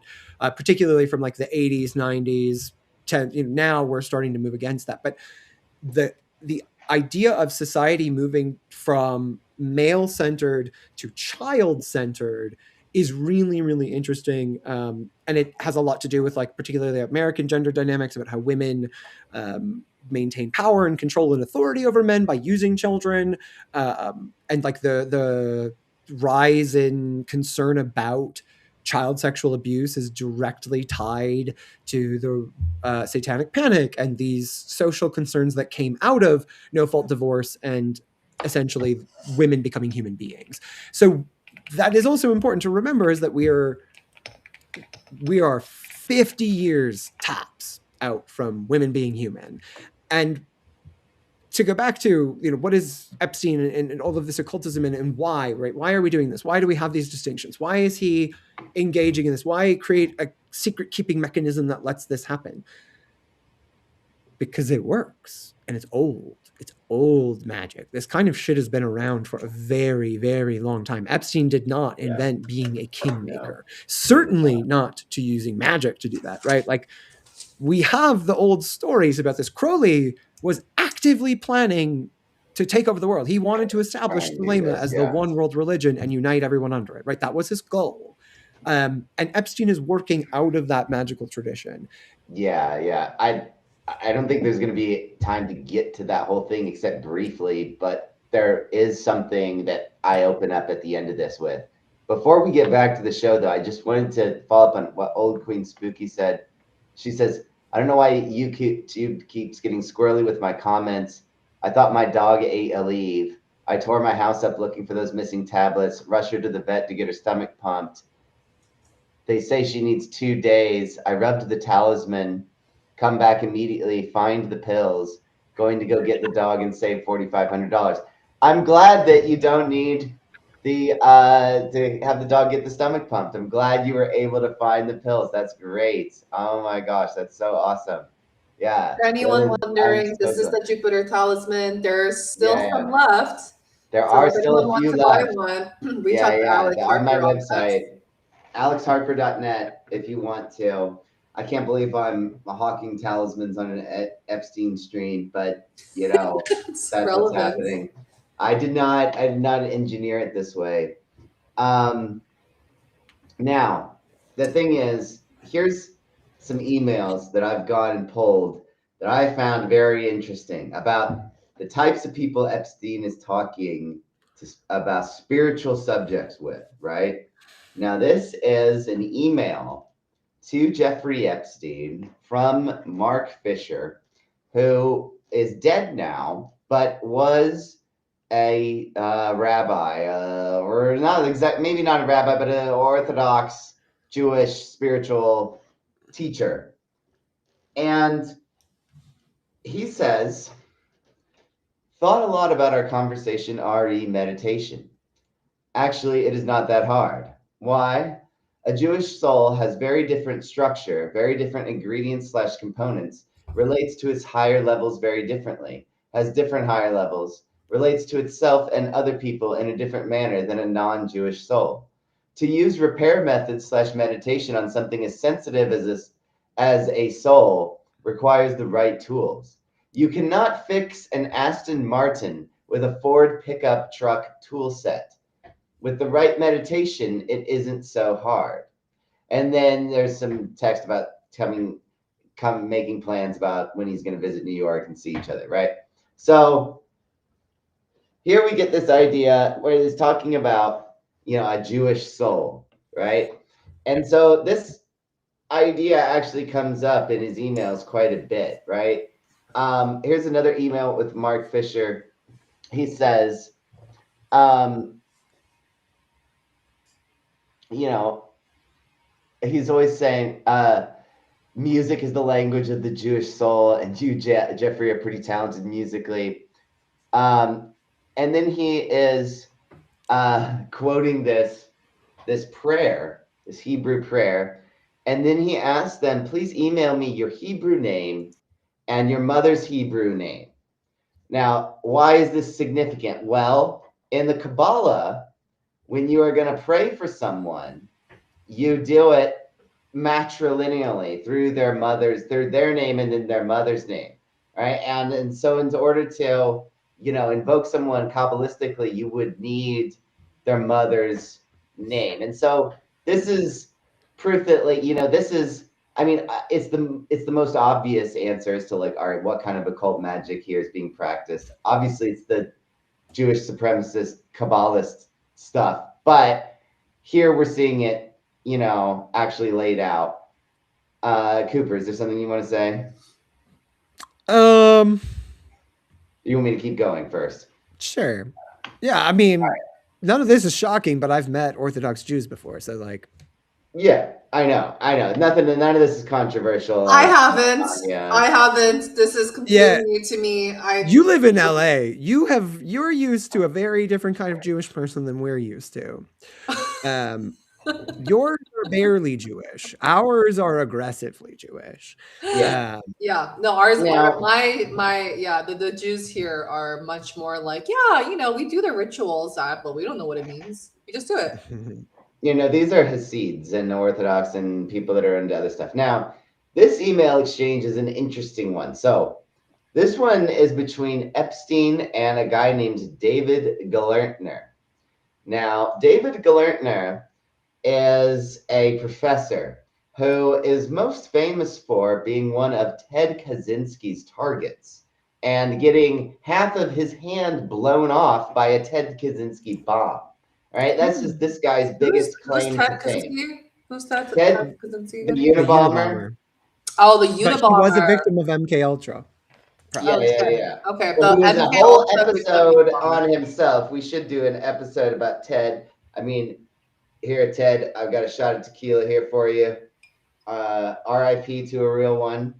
All right. Hope don't take the shot. Hope don't take a drink for the Unabomber. Please don't let him. I already did.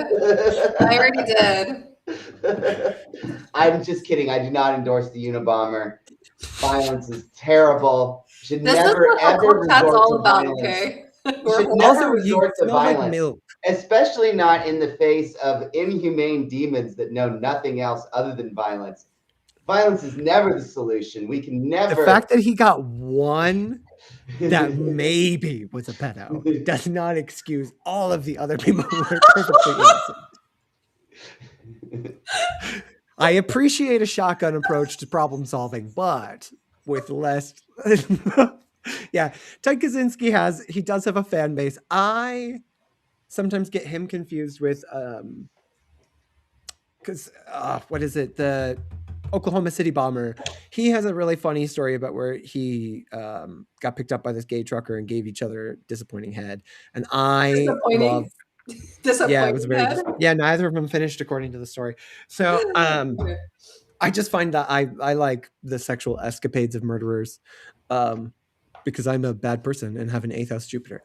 So I get it. Kind of taking it back to this, what particularly drew you to this conversation? So yes, I'm going to explain what drew me to this conversation. So this is an excerpt of a long thread that they were having about the Kabbalah and the Zohar, all of this.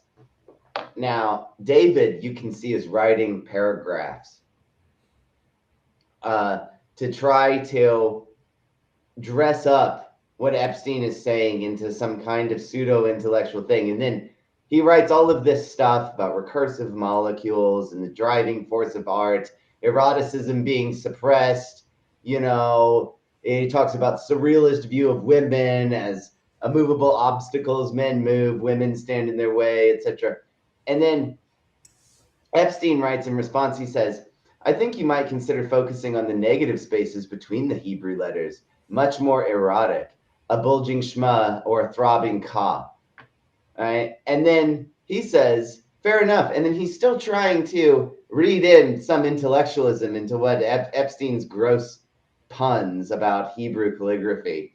He says, fair enough, but the double concave lives of Shin and Aleph, in a sense, the most important letters, are beautiful insofar as they're female. And the Zohar says, admittedly in Aramaic, men, genuine man, only exist at the moment of sexual union, male and female. So man isn't so much a creature as an event, flickering into life here and there, now and then. And then Epstein responds, lay them on their side. Right? And so it's like this David Galertner desperately wants Epstein to have some kind of, sophisticated take on his attempt to sexualize the Kabbalah and sexualize Hebrew calligraphy and mysticism. And all Epstein can come up with is crude puns about the shapes of the letters that make them look like women laying on their sides. It's like, at a certain point, it's like Epstein exists as this thing for these rich and powerful people to project all of their degenerate fantasies onto, right? That's the key, Yeah, I think. Yeah. To the whole, to his little labyrinth ritual, to everything that we've talked about. And it goes back to that initial question I brought up of like, is there a real Illuminati, right? Which I don't think there really is. Or did he see a gap and say, I'm going to fill it and I'm going to become what all of these idiots or these people believe or want to believe is there. And then I'm going to tell them, you get to come join. You get an invitation into the Illuminati. And now you're brought in and you participate in these sex parties or whatever. And now you're trapped, right? You're part of this, whether or not it was real, whether or not it was what you thought it was going to be. So this question of like, how do you get people into this and how does this happen? And then the magic of it, right? What we're seeing of the physical structures of the secret keeping, of trying to trap people in, of trying to make it impenetrable. You don't want things out, but you're always trying to draw people in, yada, yada, yada. The magic symbolism to me here points very much to, I am trying to create an Illuminati, a kingdom at which I am the center of, and everyone else is beneath me. There is no secondary hierarchy here. He's going full Elohim with this. And that, I think, is how you have to understand what he's doing and why he's responding the way he is and why he doesn't care about the actual knowledge. Like, look at any of these cult leaders. Like, we can go to Joseph Smith, right? I think Joseph Smith is such a great foil to Epstein. And maybe that doesn't seem immediately obvious as to why I'm pointing there, but they're both very American. They're both have that sort of, I'm going to make something out of myself. I'm better than the circumstances into which I was born. And also using Western occult magic to make it happen. So yeah, exactly. To what Queen Spooky saying, it's he's making rich people his servitors. That's the point. What is a servitor again? Can you a familiar, a thing that has to obey you. In magic, it's usually a spirit. But so that is what I really think is going on here, and why he responds like this, right? He is not doing some great work to attain, blah, blah, blah. He's doing his own hodgepodgey, self-important bullshit, and anything that doesn't fit within that narrative, he doesn't care about. But everyone else looks at him and goes, oh, he is the master of secret knowledge, and he'll want my notes about how to shape the letters to make them more horny, and he'll need my connections, and he'll need this, and I should be part of the Illuminati too. I get to provide this to the Epstein guy. I get to be part of the inner secret ultra mega group that's been running the world for thousands of years, right? This fantasy, which is really just a replacement for God. Ooh, I get to eat human flesh with the Rothschilds. Yay! That is truly why I believe the majority of the people who are involved with this, or got involved with this, or came or showed up at all, that's why. Right? Yeah, I think a lot of the people, the best part about the Epstein files is that I think the vast majority of the people that are currently getting smoked by their association with Epstein never actually got to taste like the sweet underage juices in the first place, right? And they're just like now taking the fucking hit to the face anyway, because they weren't even that in the inner circle, right? They just wanted to be. Like Elon Musk is a perfect example of that, right? He was this guy that like, not even the cool billionaire pedos wanted to hang out with. They were like, all right, dude, yeah, it's a little bit much for us, man. You know, like, If yeah, you read like, his email, he sounds like a fucking dork. I He is a know. fucking dork. He named his child whatever. Like, that's crazy abusive. You cannot name Now, a child letters and numbers. You got to put here's sounds. another So exchange that I found puzzling, right? So, because Obama was uniquely red pilling moment for me. I still have a kind of, chip on my shoulder about anyone that was in the Obama administration. I'm always looking for dirt on them. Kathy Rumler was an attorney that worked in the Obama administration. She had various different roles, but she was very important. Here we have her talking with Epstein. I'm not sure what the context of this is, but here she's replying to a conversation to Epstein where he messaged her, Greg, question mark. And she says, and here I thought only I had a Jewish soul. And then he responds, still nothing from Greg. And I was like, I just wanted to include this email because it's like, all right, what the fuck? What does this mean? Like, but clearly this concept of Jewish souls is important to Epstein. Right. Now why? I feel like, here you can kind of see Epstein's kind of philosophy on the world laid out. He says, this is the way the Jew make money and made a fortune in the past 10 years, selling short the shipping futures. Let the Goyim deal in the real world. All right, so basically this means that, Jews are superior to everyone else. The Jews make their money through artificial financialization and graft and all of this. Now, this is a very toxic point of view. Now, I don't think all Jews are like this, obviously, but this is like every negative stereotypical conception that there is of Jews, Epstein fulfills, right? I don't think there's a single Jewish stereotype that the negative Jewish stereotype that Epstein doesn't fulfill, right? and I would go as far to suggest that's on purpose. That is an intentional act on his part. Particularly when we're looking at like what his occult influences are and where he's drawing from. I think the thing that gets slept on a lot when we talk about the Nazis and their views on Jews is they were afraid of the Jews. The Jew was the only other race they believed could compete with the Aryans, and The in Jew fact was the believed that ghost the in the Jew was machine. actually threatening, Yeah. that they were better or at least capable of taking down the Aryans, and that's why they had to be exterminated. It wasn't because they were shitty and awful in the way that it like wasn't white that people they tend were to talk about. subhuman. It was that they were actually not They to were be capable fucked of being with. superhuman like us. I mean, Only the I mean, Aryans are supposed to be superhuman.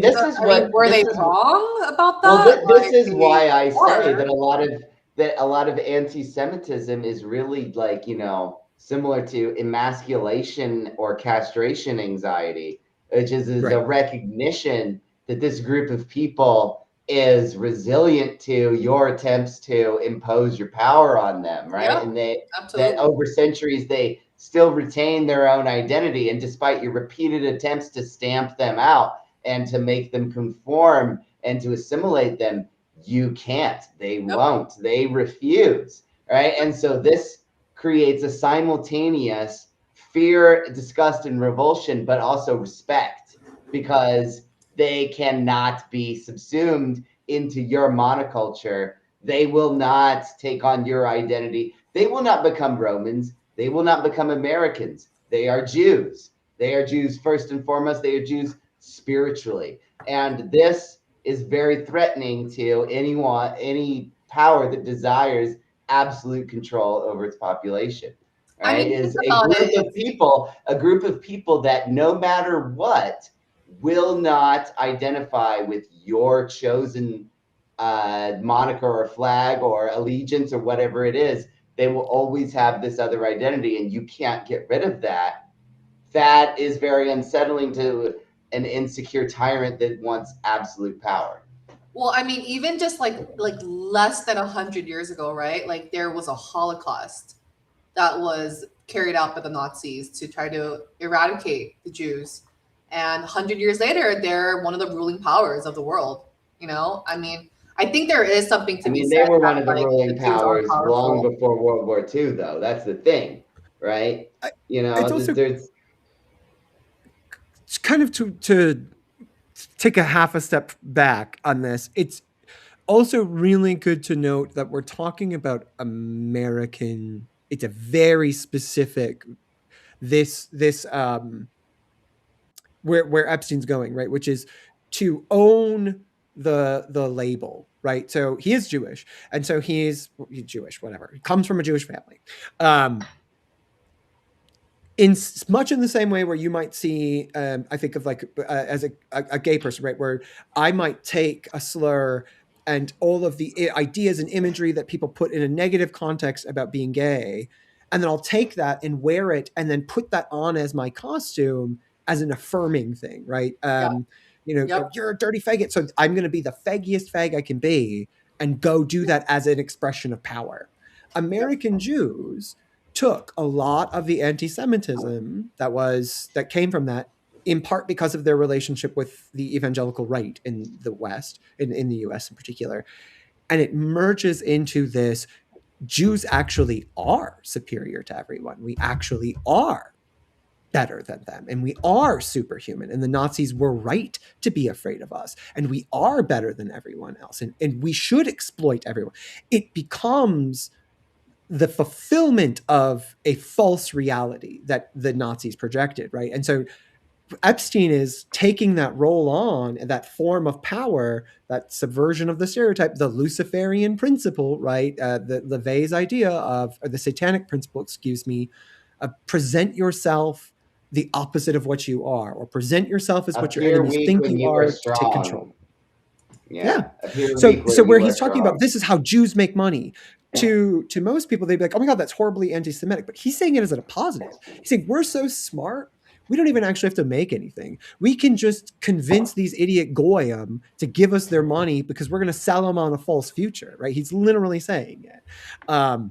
He is taking the negative stereotypes about Jews, inverting them, and making Jewish people into an Ubermensch that should be over everybody and is exempt from morality and should be manipulating things and shouldn't be actually producing anything. He's actually, and that's why this He appeals to basically people like Peter takes Thiel yeah. and He all of basically the takes like right Hitler's wing. view of the Jews and is like, Hitler was right, and that means that we're awesome. Yeah, and American evangelical Christians are like, yeah, you're right, and we're kind of Jewy too, right? Like, and they're all about it. That's who these people are. It is not a coinky dink that he was a Nazi and a pedophile. Now, this is an email that I just had to throw in. I've not seen anyone else discuss this email online, but I found it in the archive. And what's very interesting to me about this email is that both the sender and the recipient are redacted. Right now, because this is a screenshot from Gmail, right? It's different from like the actual website. The Gmail became easier to search on. This is the Jeffrey Epstein clone where you can sign into his Gmail and it'll show you his emails just like he sees it. I search this, and this just says, "Alert! What color magic band do you want?" And both the sender and the recipient are redacted. What could this possibly be about? I don't know, but I thought it was interesting. Kind of reminds me of like Celtic shamanism. Sure, yeah, the tying of the knots or something along those lines. It could be. I just think it's like what this makes me think of is, do you remember when you were in middle school and there was like those gel bands? That's exactly wore what around their wrist, and that's the in my different mind colors, too. the different colors supposedly Yeah. meant different sexual acts. And if you snapped one of them, that meant you wanted to do that act with the person, right? Or some shit like that. right? Oh, What? yes, I've also heard of that. You guys- the hip Maybe that parties. was just Yes. something. Then maybe that's just what the degenerate meth smoking kids at my high school were using them for. Maybe those gel bands meant something completely I heard both. innocent to Well, most I don't know. I people. remember seeing like there were Live Strong bands. Yeah. And No, it's not the bands Live for Strong. every It was type of before thing. that. It was a few years before the Live Strong. They were really thin. Oh, Like, here, let me show you. Let you me- would wear like 6 or 7 of them on your wrist. Yes, okay. They were like yes, string. exactly. Basically. They're not what you're thinking Um, of. These were like rubber bands, more like. Yeah, they looked like rubber bands. Yeah, I know what you're talking about. Yeah. So here, let me share the screen real quick, and I can show you what I'm actually talking about. Also, Kid Mixit says evangelicals want to be God's original chosen people so bad. They These. so do. This is what They I'm so talking do. about. Oh, Guys, I remember seeing those. Those are like these. raver bands, right? Yeah, and that's the idea. This is the shit I'm talking about. Mm. Right now, I don't know. Maybe I'm just outing myself here, but I went to like this like really kind of like white trash high school, and like the idea is that like it was all like the raver kids and like the meth heads and stuff that wore this shit, and it was that I don't know anyone that actually did it, but there was like supposedly the different colors meant different things you wanted to do. Like you wanted to do drugs together. Different drugs had different colors, and different sex hacks had different colors. And if you wore those colors of these, that meant you were into that. I don't know. Maybe that was just a local code that it only existed. No, we in my had high school, but I think it was one of those things that like was popularized by the news or whatever. Like I don't know that people actually did it, but it was a thing that people talked about wearing these people. bands. Yeah, So- people talked about I it. remember hearing about it, but haven't. Yeah, seen I it. remember people talking about it. I don't remember it actually correspond. But I do remember doing drugs with people that had a lot of those bracelets. 100%. You know, I never met a yeah. drug dealer who wasn't. That- Oh, that's yeah, where someone you said bought jelly drugs from, bracelets. too. Yeah, that's what we called them, jelly bracelets. Yeah, hey. it was the kids with the jelly bracelet that you bought the drugs from. You Oh, usually knew like, oh yeah, that kid's got something on them. Yeah, I think I could see that here. All right.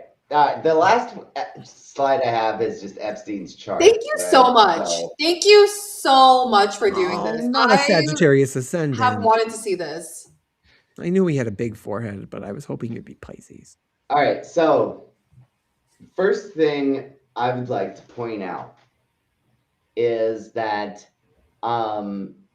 this is something that you ordinarily wouldn't hear me say unless this was an Astro Live or you came to a reading from me. But I've looked for signatures of people with a deviant sexuality. All right. One of the signatures for people with deviant sexuality is to have Venus in the 4th house afflicted. All right. Now, Epstein has Venus here right on the IC in the 4th house, Mars conjunct it. Now the thing is, this signature doesn't necessarily mean criminal deviance, because a lot of the other charts I have that conform to this signature, like I know a friend of mine, he's got Venus conjunct Saturn in the 4th house, and he just likes to be tied up by his girlfriend and whipped. Right? You know, he's not like, you know, raping kids or anything, right? It's relatively harmless sexual deviance, right? Being whipped by your girlfriend. I mean, who among us can't understand, you know, how that could possibly be enticing? Yeah, So I'll let it that is- hang let that hang there. Like, It's I was gonna say interesting. I like in the air. being I'm whipped. not I don't into like that. getting hit. I'll hit But you though. I'll beat the hell out of you. Well, so it's interesting. He's having his nodal return, guys, and he might very much well be alive. It seems like he is. I mean, there's records of him being online, his Fortnite accounts being active, being inactive while he was in jail, and then active yeah, when he died. Epstein's obviously alive. He is so alive. He's like the most alive person ever. Like, Epstein right now is probably somewhere in like an opulent dungeon somewhere in Israel, right? Like banging like a clone of his, right? And like posting edits of himself as Iron Man onto 4chan, right? Like he's living his best life, basically, right? It's He has possible. he has a Sandy son, which is interesting. So Sandy is a condition, I think, in Jyotish, where if a planet is between the degrees of like 28 degrees to like 2 degrees of a sign, it's considered to be in this like transitionary point. It's technically 28, 29, 0, and 1. Yeah. Okay. So something that For the I've sun. noticed with people who are born with sun in this region, they tend to be either very charismatic, and have this like magnetic quality to them, or Alex has pointed this out to me, and or that they have a lot of presence. So I think it's really interesting that he is also, so he has this like Capricorn sun, which is transitioning into Aquarius, but his ascendant is at Sagittarius, which so in his progressed chart would be what? Like at this point in Pisces? Oh, I'm sorry, Aquarius? Is that correct, Alex? Because he was born What? 1953. You're talking His about his ascendant. progressed sun? Ascendant.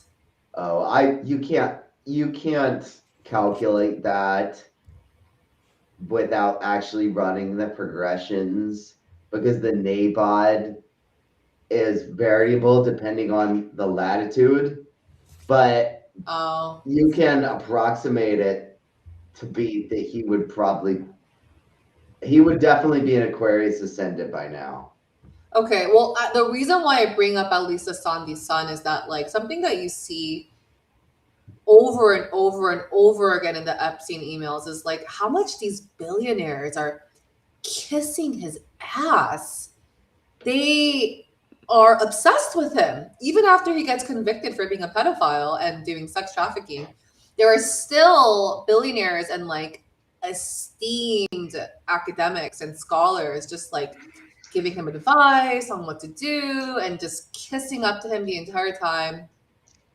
So, point just being that you can kind of see it in his chart. Yeah, I mean, so one thing that you can see with that, all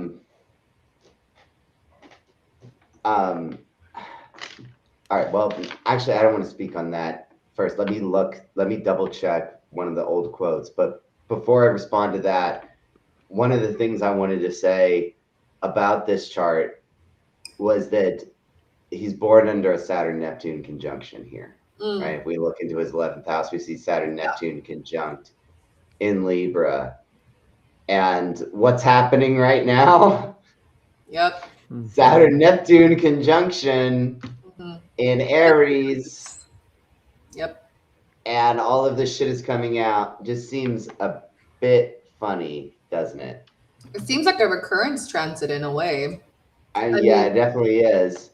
I think the fact that his nodal return doesn't really come in till next year also shows that this Epstein story is like nowhere close to done. It's nowhere close to done. And the Neptune Saturn conjunction also kind of being at the end of Libra also makes me feel like this whole Saturn and Aries cycle might be a lot of Epstein shit. It's very interesting. This Jupiter square the nodes is where I've been looking. Oh, I didn't even notice that. And I mean, square a calculated point is, but it's still very interesting to me. It's not the bendings. All right, and so it looks like that's Uranus, right? Yeah, is that Uranus? I think it's that's gotta be, right? I don't really. No, it's not Uranus. It's something else because Uranus is in. Oh no, yeah, he's up Cancer. there. What's I in have no idea Taurus? what that is. Well, what is that sign, Alex? Is that an asteroid or something? What are you talking about? Next to Jupiter? Whatever's conjunct Jupiter. Jupiter. Oh yeah, that is fuck, what is the name of that thing? It's something, it's for shit. Hygeia. It's Hygeia.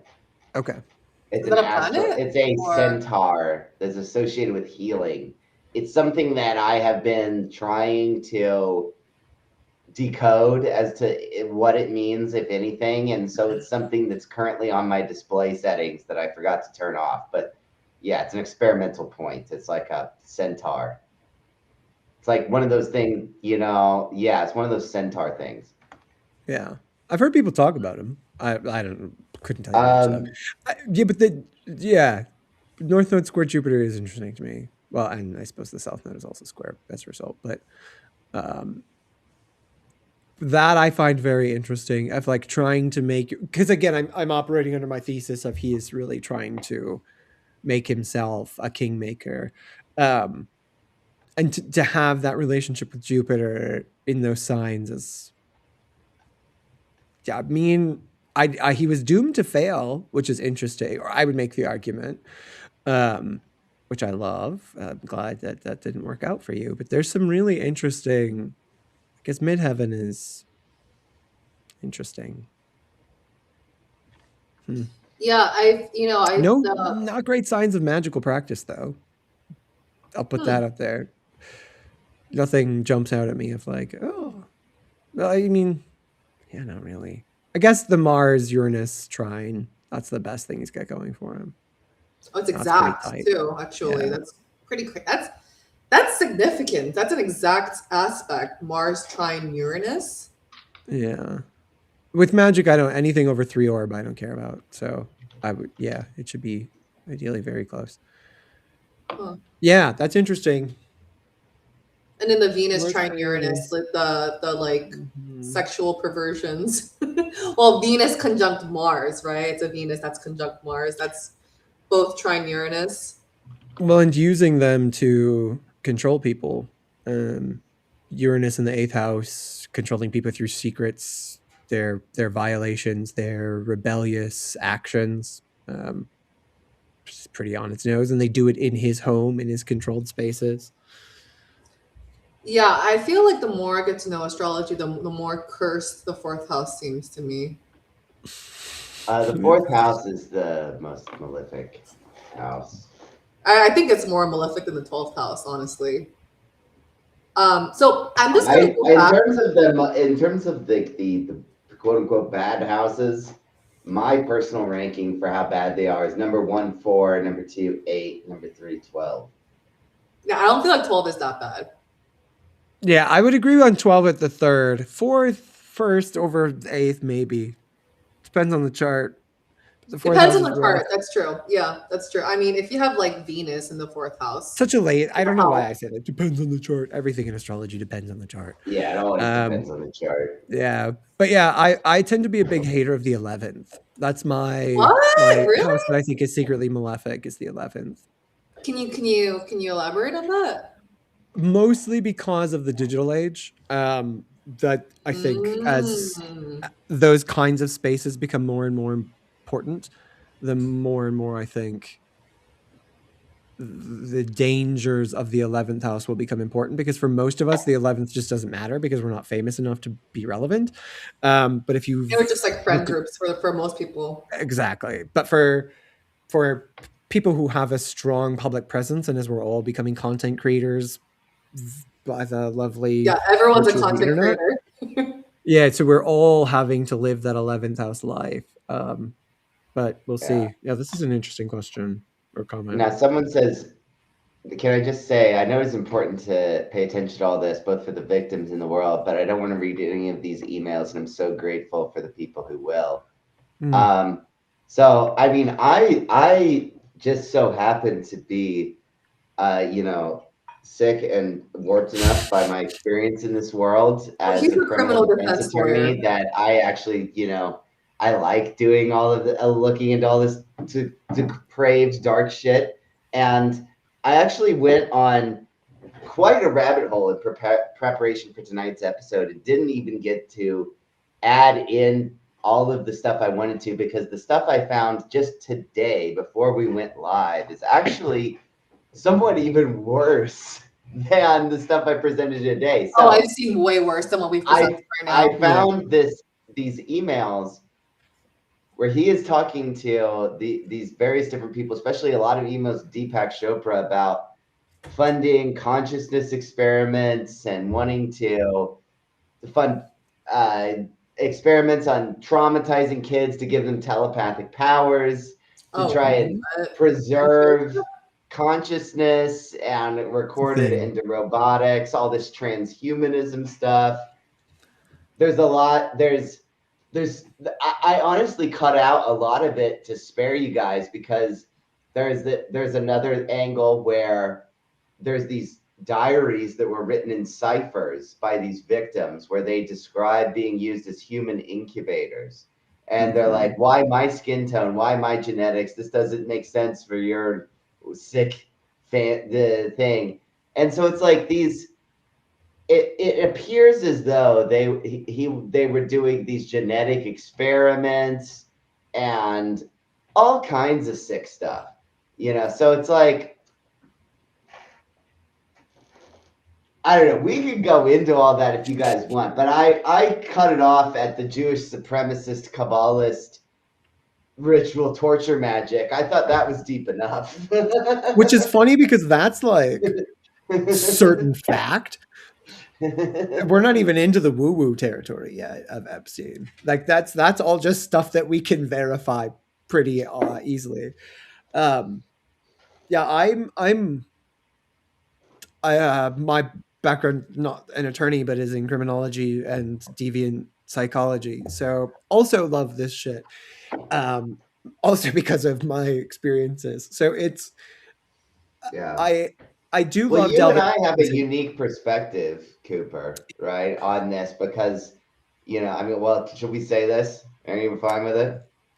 I'm sure, yeah, that we can talk about it, but it's going to be a buzzkill to the episode, though. I After mean, what's it already might been be. passed. I mean, well, both Cooper and I were both, basically we were raped as kids, so we kind of come up from this from like That's it's why it's hee hee ha a little ha and laugh personal, about it a yeah, lot. yeah.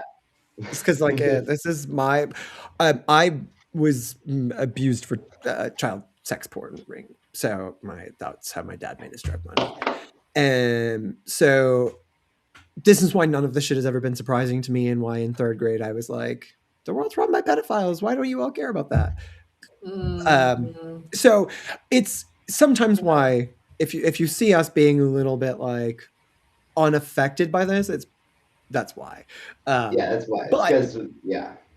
kind of my point where I was going is I have a few friends who are like, and maybe this is sort of what you were expressing, and I want to pull this back up, Old Queen Spooky, of like, you don't need to do that actually. There is no moral imperative, or you're not helping any victim by reading those emails. You're not helping anybody by watching the videos. You're not helping anybody by watching Israel murder children on video. Like that doesn't help. We have there's a difference between looking away from it and diving headfirst, and I think that's what you're getting at. But like, I don't think people need to feel bad or apologize or have to even condition that they don't want to engage with this. You shouldn't want to. It should make you gross.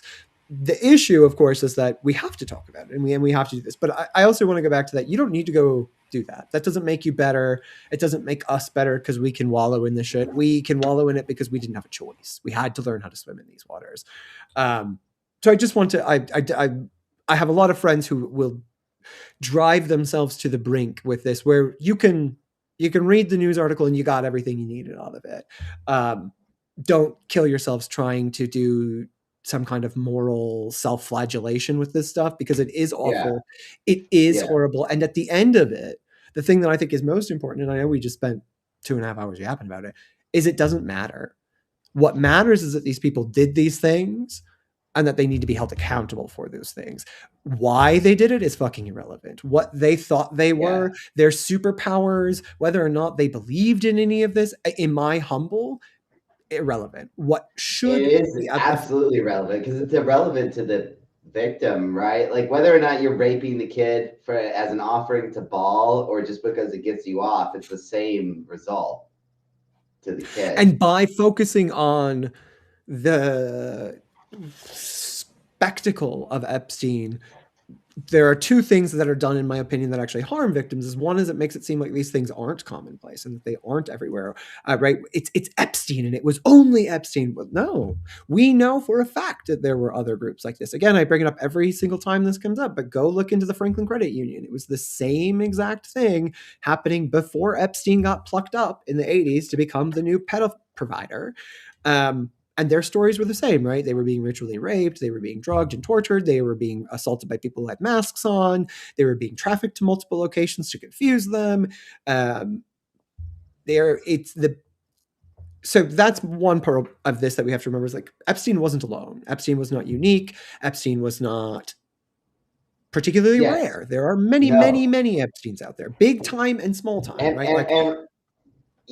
And one of the things that I have felt personally vindicated by with these Epstein files is that back in 2016, you guys might remember something called Pizzagate, right? Which was when the WikiLeaks published all of these emails from Hillary Clinton and her campaign manager, John Podesta, right? And included in those was a lot of coded messages, right, about pedophilia, right, where boys are referred to as hot dogs and girls are referred to as cheese pizza and different things like this, right? And the same code plays out in these newly released Epstein files, and they were present all the way back in 2016 in the Hillary Clinton, John Podesta emails, and we see the same code being used across both of these email sets.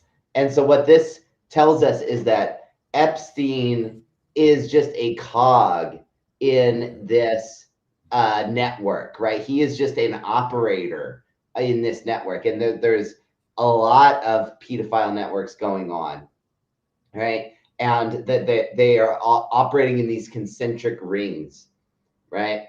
And so there's various networks, and it's like just because you don't see every single politician being named in the Epstein files does not mean they're not dirty, right? That just means that they weren't exposed to this corner of the network, right? So that's a very important thing to remember. And I actually had somebody that called me crazy and anti-Semitic 10 years ago actually hit me up because I went in on the Pizzagate shit this hard that I ruined a relationship. And then he hit me up recently. He was like, "Oh my God, dude, I'm sorry." Like, you were right. I've not gotten any apologies yet, and I am still waiting. Pizzagate, that was whatever. But a lot of conspiracy I've been talking about, again, 9 years old, interrupting class and being like, wait, why would any of you support the Bushes? They are behind the destruction of the American civilization. What are we doing? But anyway, my point two of my long rant that I meant to get to about why it's important we don't let the spectacle become the center of this issue is the accountability. Is when we can get lost in the story of like, well, who was the occult master? Who gives a fuck?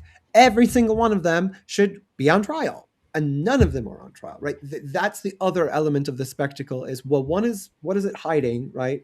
This story hides a lot of things for Trump. I think people forget that, of like, why does Trump play release the files and I'm not in the files, and because it's great media coverage.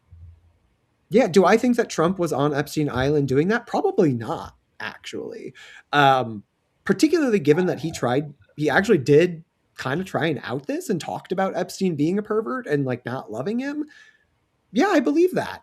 But does that mean he isn't a horrible, awful piece of shit? Nearly as generous with Trump as you are in that take. So this is what I think happened. This is my personal crackpot, crack smoking conspiracy take. I'm tinfoiled up, baby. Trump and Epstein. This is my tinfoil hat for Trump and Epstein. So I'm here. Trump and Epstein are best bros, right? They love raping toddlers together. They're fucking blinging out. They're smoking weed, right? They're like dapping each other up, right? And then Epstein cuts Trump out. And Trump is jealous because Trump wants Epstein's taking girls from Trump, right? Because Trump has his own set of masseuses, his own set of sex slaves. Yeah, Olives is more where I was getting at. And Epstein starts stealing whores from Trump, and that Trump gets mad. And so then Trump, because Trump is a bitch, his only thing is to try and sniff and flip. Let's not call the victims whores. Let's call them victims. I know that's not what you meant, Alex, but I'm just gonna. Obviously, all right. So they're being sex trafficked. Yeah, he's stealing sex trafficking. Yeah, victims, Virginia Dreyfus was working at Trump's. But I saw the comments saying they're rival pimps, and that got me going, right? You know. Yeah. But basically, that's what it is. Is that Epstein starts horning in on Trump's pipeline for young sex trafficking victims, and this is what. Because because Trump, you understand, Trump is willing to let any scam keep going as long as he gets his cut. Right? The difference Trump, is Trump that's is a the thing. monster. As long as you pay fealty to Trump and give him his cut, he is fine. And so what I think the schism between Trump and Epstein is that Epstein stopped giving Trump his cut because Trump's not a Jew. Right. And so eventually, in any situation with Epstein, if you're not a Jew, you're going to be on the losing end of the exchange. Right. Eventually. Right. He's going to request more from you than what you're going to get, because that's how this ring operates with this Jewish supremacy thing. You know, there was an Epstein email where he's with some of the most powerful people in the world, Mark Zuckerberg, Elon Musk, Peter Thiel, all of this. He has a dinner with them. And then Epstein sends an email to the person that organized the dinner, and it's like, oh, thank you for inviting me to your Goyim dinner. Where are the Jews? Right? And so, you know, this shows you that if there's no Jews involved, Epstein's not going to be impressed. And so because Trump is not a Jew, eventually Trump was not going to be seen as an equal partner by Epstein. And eventually Epstein was going to start cheating him. And then once Trump perceived that Epstein was cheating him and taking his girls, taking his victims, whatever, then Trump decides, all right, well, you're my enemy and I'm going to try and undermine you. That's where I think that the schism happens with Trump and Epstein. I think it's not.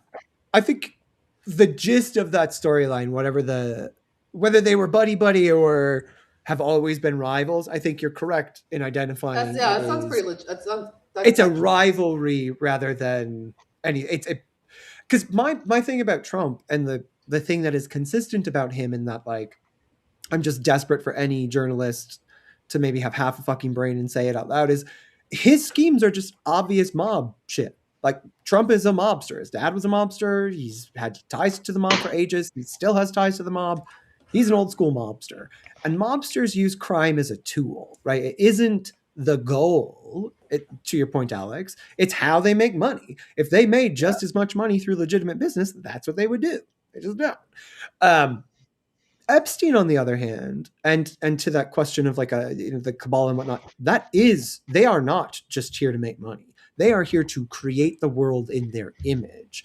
And whether that's Hitler or it's Epstein or it's Hubbard or it's Crowley or it's whomever, there is a big difference between a crime lord, like what I would talk about Trump being, and that high control egomaniac occultist. They're sisters, right? They're in the same family, but they are fundamentally different in that the mobster. Yeah, I mean, she's the older sister, right? She's really just there to get money and cut checks. The younger sister's acting out. She needs to be the center of everything. And Epstein is that kind of a figure to me. And so, to your point about that rivalry and the contest of it, Trump tries to take him out like a mobster would, of like, well, I'm going to tell the cops all the shit I know that you're doing. That didn't go anywhere. And so then you have what we're seeing take place. Yes. Of building the case against each other, of farming that animosity. And it's why I think Trump's inclusion in the emails are not particularly damning. They're not. Yeah, good. no, he's not. It's not, because I But that's think my that the point, story is- that Trump tells about how he and Epstein had a falling out is exactly in lines with what I'm saying, because he says that Virginia Giuffre was a massage worker at Mar-a-Lago before Epstein recruited her into his sex ring. And so, Yeah.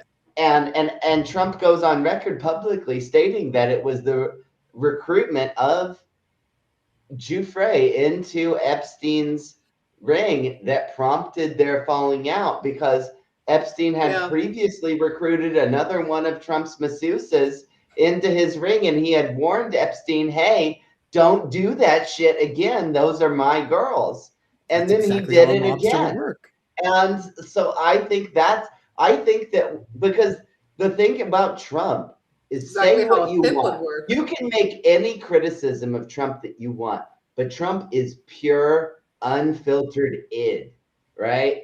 And he That's a good just way to say it. cannot resist saying it how it is. And so Mhm. when Trump says something,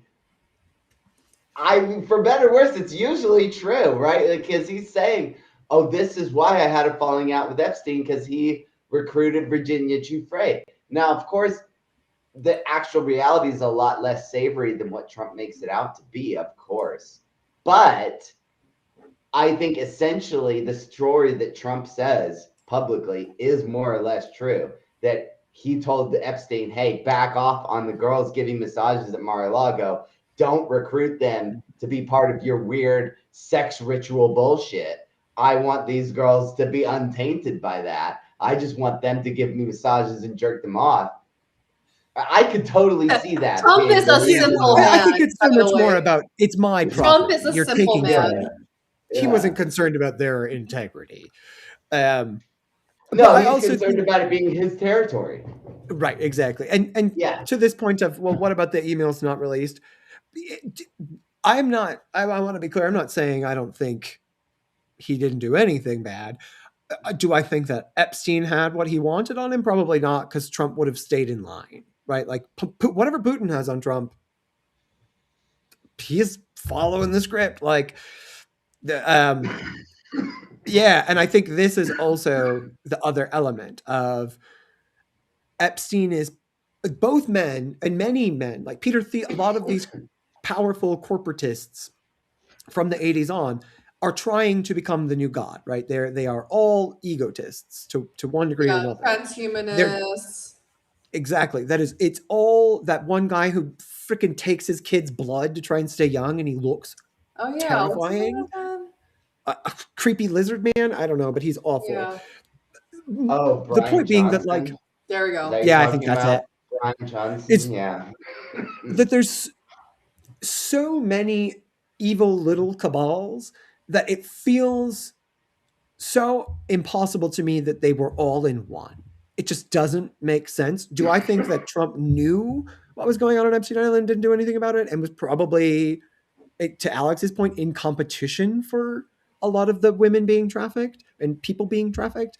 Absolutely. Do I think that he's guilty of crimes against children? 100%. Do I think we'll find that in those 3 million emails? Probably not. And that's the use of their spectacle, right? This is the forever Trump story that we can talk about. Was he there? Was he not there? Is he a pedophile? Is he not a pedophile? Is he an occultist? Was he not an occultist? Instead of, he is actively undermining the foundations of the American government in front of us. We are actively watching him erode all of these things. Oh yeah. I think that's just a convenient and a forever green story. And no matter what Trump does, right, if he puts children in cages and strips them away from their family, even though they're American citizens, that's still not as bad as cutting them up and eating them, which is what's in the Epstein file, right? So when you have those comparative headlines, and when we talk about the psychology and how the CIA uses news media, and particularly negative news media stories like these, to control populations, the biggest goal is to desensitize you so you don't react to things anymore. Yeah, I think we have to really emphasize that Trump is doing this in the dumbest way possible on purpose. Yes. So this is something I was talking with Hope about this on the phone last night about Trump, what has Trump done in the last year and a half since he's been elected. One of the main things is he's hired all these ICE agents, and he's sent all these ICE agents out across the country to arrest and detain people in the most brutal way possible, and to do it in broad daylight so that it attracts people filming it. He's done it. He's doing this spectacle of cruelty, right? Yeah. But when you actually look at the deportation stats and how many people he's actually deported, Obama was doing better numbers on deporting people back during his first and second term than Trump is doing now, right? And so what is the point in all of this, right? Is the point to actually deport these people, or is the point to be cruel and display how he's doing it, right? Because it seems like Trump's not even that. This is the thing that I don't understand about the ICE thing, is that they're holding these people in facilities, torturing them. There's these reports coming out where they're like, you know, whipping guys in the testicles and doing all of this sick, sadistic sexual torture on these immigrants that these ICE people have withheld, but yet they're actually accomplishing less deportations than they did under Obama. And so it begs the question, what is the point, right? Is the point the cruelty? Right? It seems to me that that's what it is, because why would you do it this way otherwise? Right? I think Like, that's half of it. I think the other half is that you have to lay the foundation for it. So we have, you know, ICE purchasing all of these warehouses. They have not made it secret, right? Their plan is to enact a genocide in the United States and wipe out everyone they think is not good. That they're not subtle about it. They ran a public campaign on that goal, right? Make America great again means make America white again. That's what it means. That's what it's always meant. They are not, there's no. So what you're doing is you're creating a private police force that's directly under his authority and his control and doesn't answer to local authorities, which the United States doesn't really have and has actively avoided for this very reason. This was a fear of the founders of our country 300 years ago of there shouldn't be a massive controlled government under, or a police force under the federal government. It should be localized for this reason. It is why you do it this way. And so when we look at Nazi Germany, right, the SS didn't come out of nowhere. The SS was the smaller branch of the army. The SA was the huge, massive German military force, and they were the ones out on the streets and yada, yada, yada. And then the Nazis were like, but we need another group of even more hardcore motherfuckers. And that's the SS. Well, in the United States, we already had immigration enforcement, and we already had legal mechanisms to do this. And we already have local police forces that can go and arrest these people and have that authority to do that. We didn't need ICE, and we didn't need ICE to, quadruple in size, if not more than that. But they're dumb. They're racist. They're white nationalists. You have to be an ICE. You cannot be a part of that. And like you just, there are plenty of Latinos and Latinas in the force. Are we about to pretend that Latinos are not fucking racist as hell? Because I'm just saying. Yeah, but white people aren't the only ones that are racist, right? Lots of other people hate other races 100%. too. I mean, the Hispanics love a good fascism aesthetic. I mean, there's a few black metal bands from like Latin America that are really, really, they're fucking awesome, but they're like National Socialists and like do that whole thing, right? And it's like, you know, it's really shady, but it's like really fucking awesome metal. So it's like, you know, you're like, yeah, I would go see you if you're playing in my city. And then you've got Kristi Noem seizing ballots, right? So we had a federal government official go in and take ballots. All of this is happening amidst the botched release of the Epstein files. And so what is a journalist going to grab onto? Is it that ICE just purchased a whole bunch of warehouses all around the country and has been gathering all of these people up, but they're not being deported and they're not facing trial and they're being held for some strange reason, and that we're strengthening the justification of these people and that they can kill American citizens just because they feel like they want to, or they're scared, or they were disrespected. Like, there's a reason it's coming this way, and it's because by the time you actually get to the stormtroopers walking around, you need the people to be broken. You can't start there. And no campaign of any sort of fascist, of any genocidal campaign, no ethnic cleansing campaign started that way. You always baby step it. And we are in the textbook Yeah, of we're baby steps. in that phase. So yeah, there's right. We are. This is the SS. ICE is the SS. You must think of them the same way, because the SS was given the same extra legal protections and privileges that ICE has right now. Yeah. So if there's this, I just want to plug this guy real quick. Yeah, the fascism timeline thing. No. Yeah. So your fucking algorithm. That tracks, actually. It does. All right. So this guy here. Probably. Oh, yeah, Plastic pills. Plastic pills. This guy is good. This video that he did here, which is called Hyperreal Fascism by Plastic Pills. This video, you guys get a chance, watch this video after you get done with the stream. This guy kind of explains kind of where we're at currently and what's happening. And if you feel like our society is descending into this like fascist dreamscape, then you should watch this video called Hyperreal Fascism by Plastic Pills, put out yesterday. Great video. Yeah.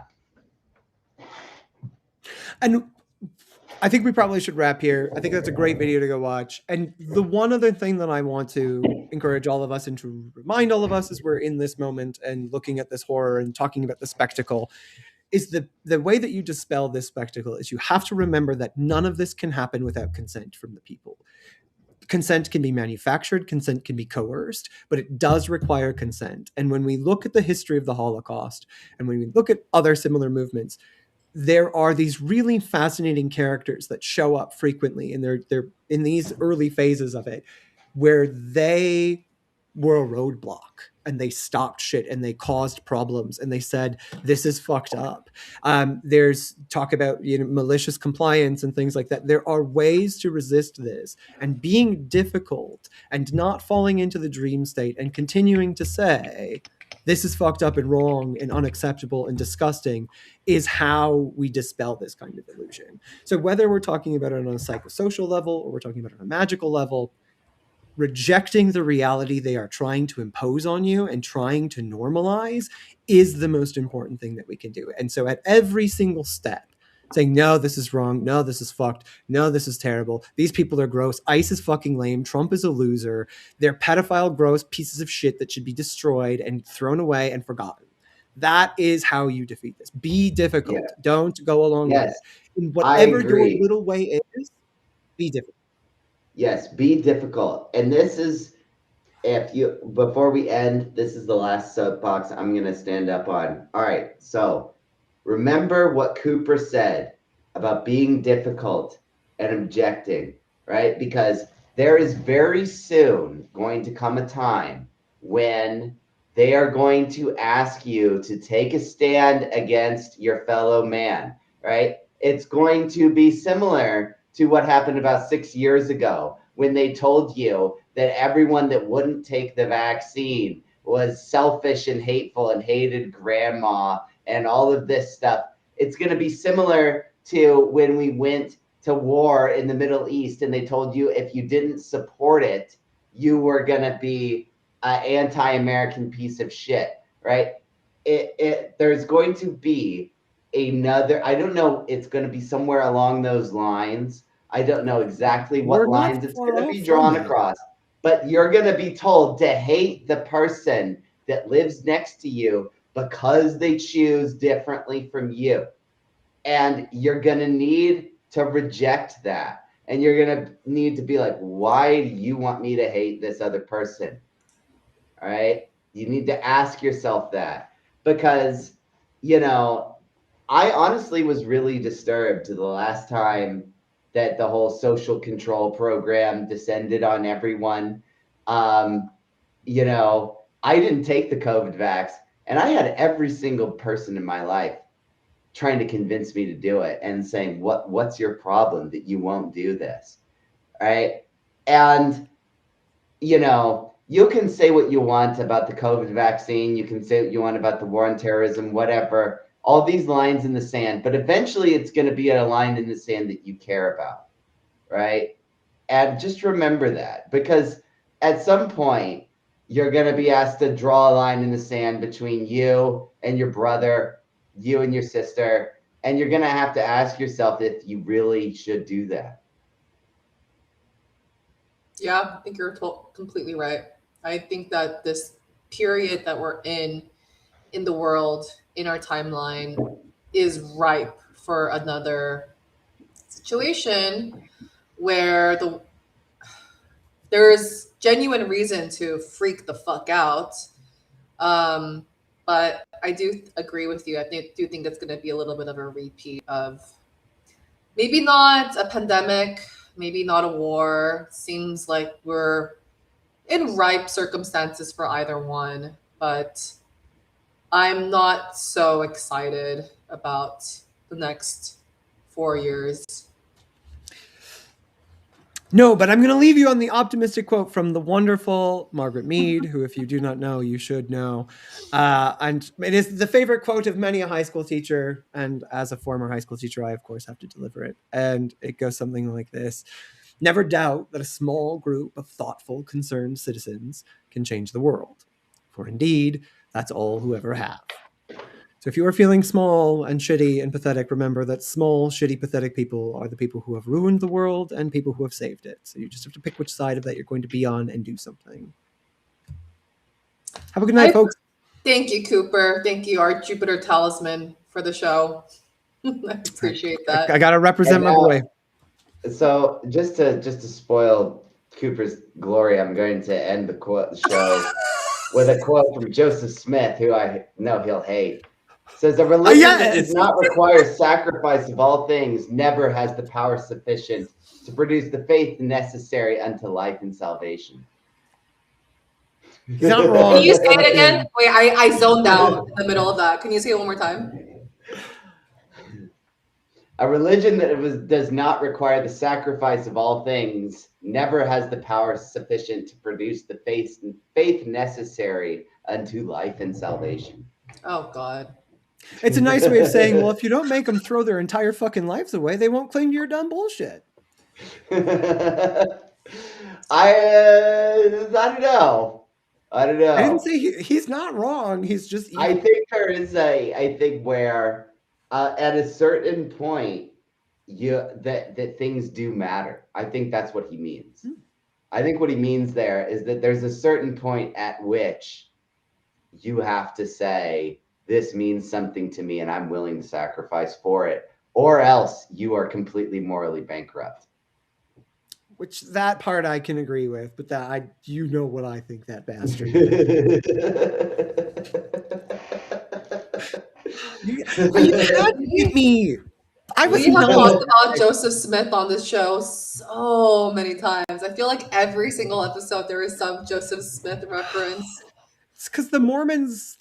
I know, and the thing is that the whole reason why I even know about Joseph Smith, because the guy, if he knew that I was quoting him in favor, he would hate it, because he's, my first occult teacher was an ex-Mormon, and he hated Joseph Smith so much, hated him with such a passion. And so it's just a fun thing for me to quote some of Joseph Smith, just because, I mean, he is an asshole. He is. But I'm related to Brigham Young for being right about some things. Mormons. All right, sorry, Cooper. Okay. You can debate me with Mormonism. It's pretty easy. But you did come through with us on from the stream. Thank you for being on here. I really liked what you had, especially when we were talking earlier about you were talking about how it's like the steps on the ladder. Yeah, that was great, man. Like, yeah, putting that together. I think there's a lot in that symbolism, and honestly, I'm probably missing stuff too. Like, I'm sure there's things in there, but it's also so interesting to to to emphasize again. Were these people doing rituals? Probably. Is there legit magic behind what they're talking about? Like, Yes. what he's talking about with the Chopra and everything? Like, yeah, it's not. It is an option. It's just You the can't worst extract one. power from people like that. Yeah, it's just really brutal and horrible. Mm-hmm. And it has a lot of side effects. It's not even the best way to go about it. Even from the thing that gets me about these Luciferians is that even if you are a completely selfish person, this is not even the best way to go about selfish self-empowerment. You know what I To mean? your question, Alana, yes, Mormon temples are magic machines. That's why they're built that way. Yes, they are. They are. You know what? I actually Cathedrals are as well. Cathedrals are as well. Mm-hmm. If they're built well. I had some questions. Well, that's why I said to ask cathedral, you not guys. church. Sorry, Hope. We keep cutting you off. That's okay. I know we're at the end of the show, but I do want to ask you guys one question because Yeah. I have like 7 written down, but we never got to them. This will be a topic again, I'm sure. Yeah, I think that there's going to be a part 2 for this. We can come back for another Epstein episode. There's so much. We barely scratched the surface. Yeah. Thank so you. Someone just just did check. Thanks. maybe we can Occult Chat bingo. Joseph Smith, gay sex, that's drugs, honestly and any cannibalism. conversation. Yes, that is the show. I mean, The it show really is Joseph Smith, gay sex, drugs, and Crowley. Yes. It is. It is. That is We're genuinely- predictable.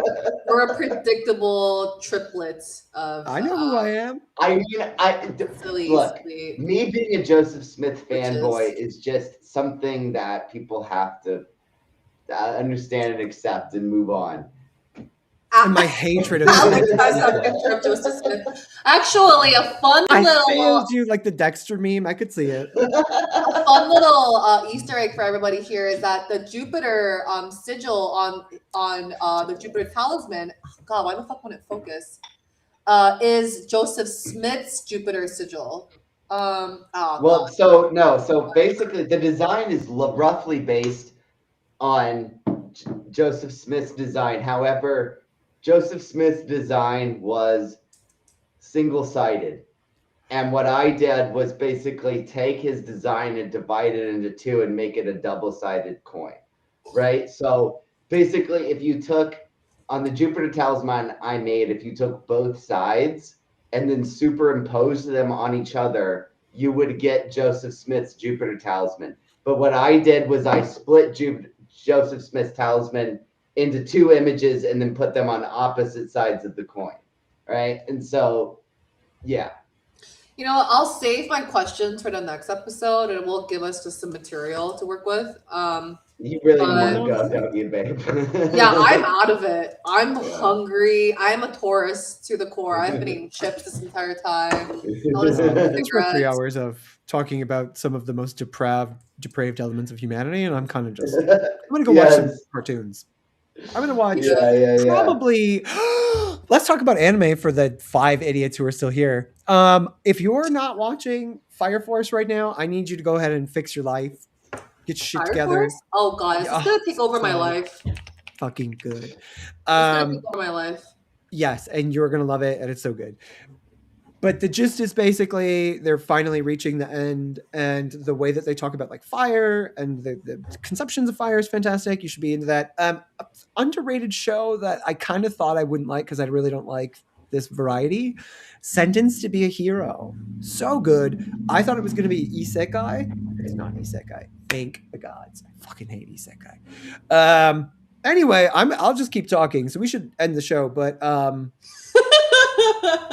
Last Samurai Standing on Netflix was also fun. Yeah, I finally got. I love Bleach. Love Bleach. I finally got into the new stuff. So my top 3 of animes is definitely. All right, so I like. So the thing is, they've been getting me up to speed on actually watching these animes that are series. I've never been Yeah, able me to do neither. it. I like the anime movies, so like Akira, Fist of the North Star, that kind of shit. My jam all the way. I love the anime movies. I just never have gotten into watching the series, really. I mean, Kimi no You Na wa, know? you've seen that, right? I don't know what it's called in English. My name, Kimi your ni name? Todoke? Kimi no Na wa. Oh, never mind. No. Yeah, you need to watch that because that one's fantastic. It's a movie. The shooting star comes by, and a boy and a girl switch bodies, and they're trying to find each other and manage these. It's so good. So I fucking Interesting. bawled. It's such a cute little romance story. I love anime romance stories. I love Anyway, anime romance yeah. stories. What is Kimi no Na too. wa in English?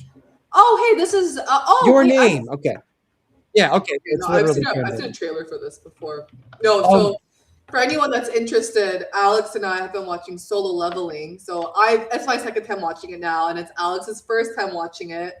So that has been his reintroduction into anime, the anime world. And I have also been watching The Magus's Bride to Cooper's suggestion, which, by the way, highly recommend it.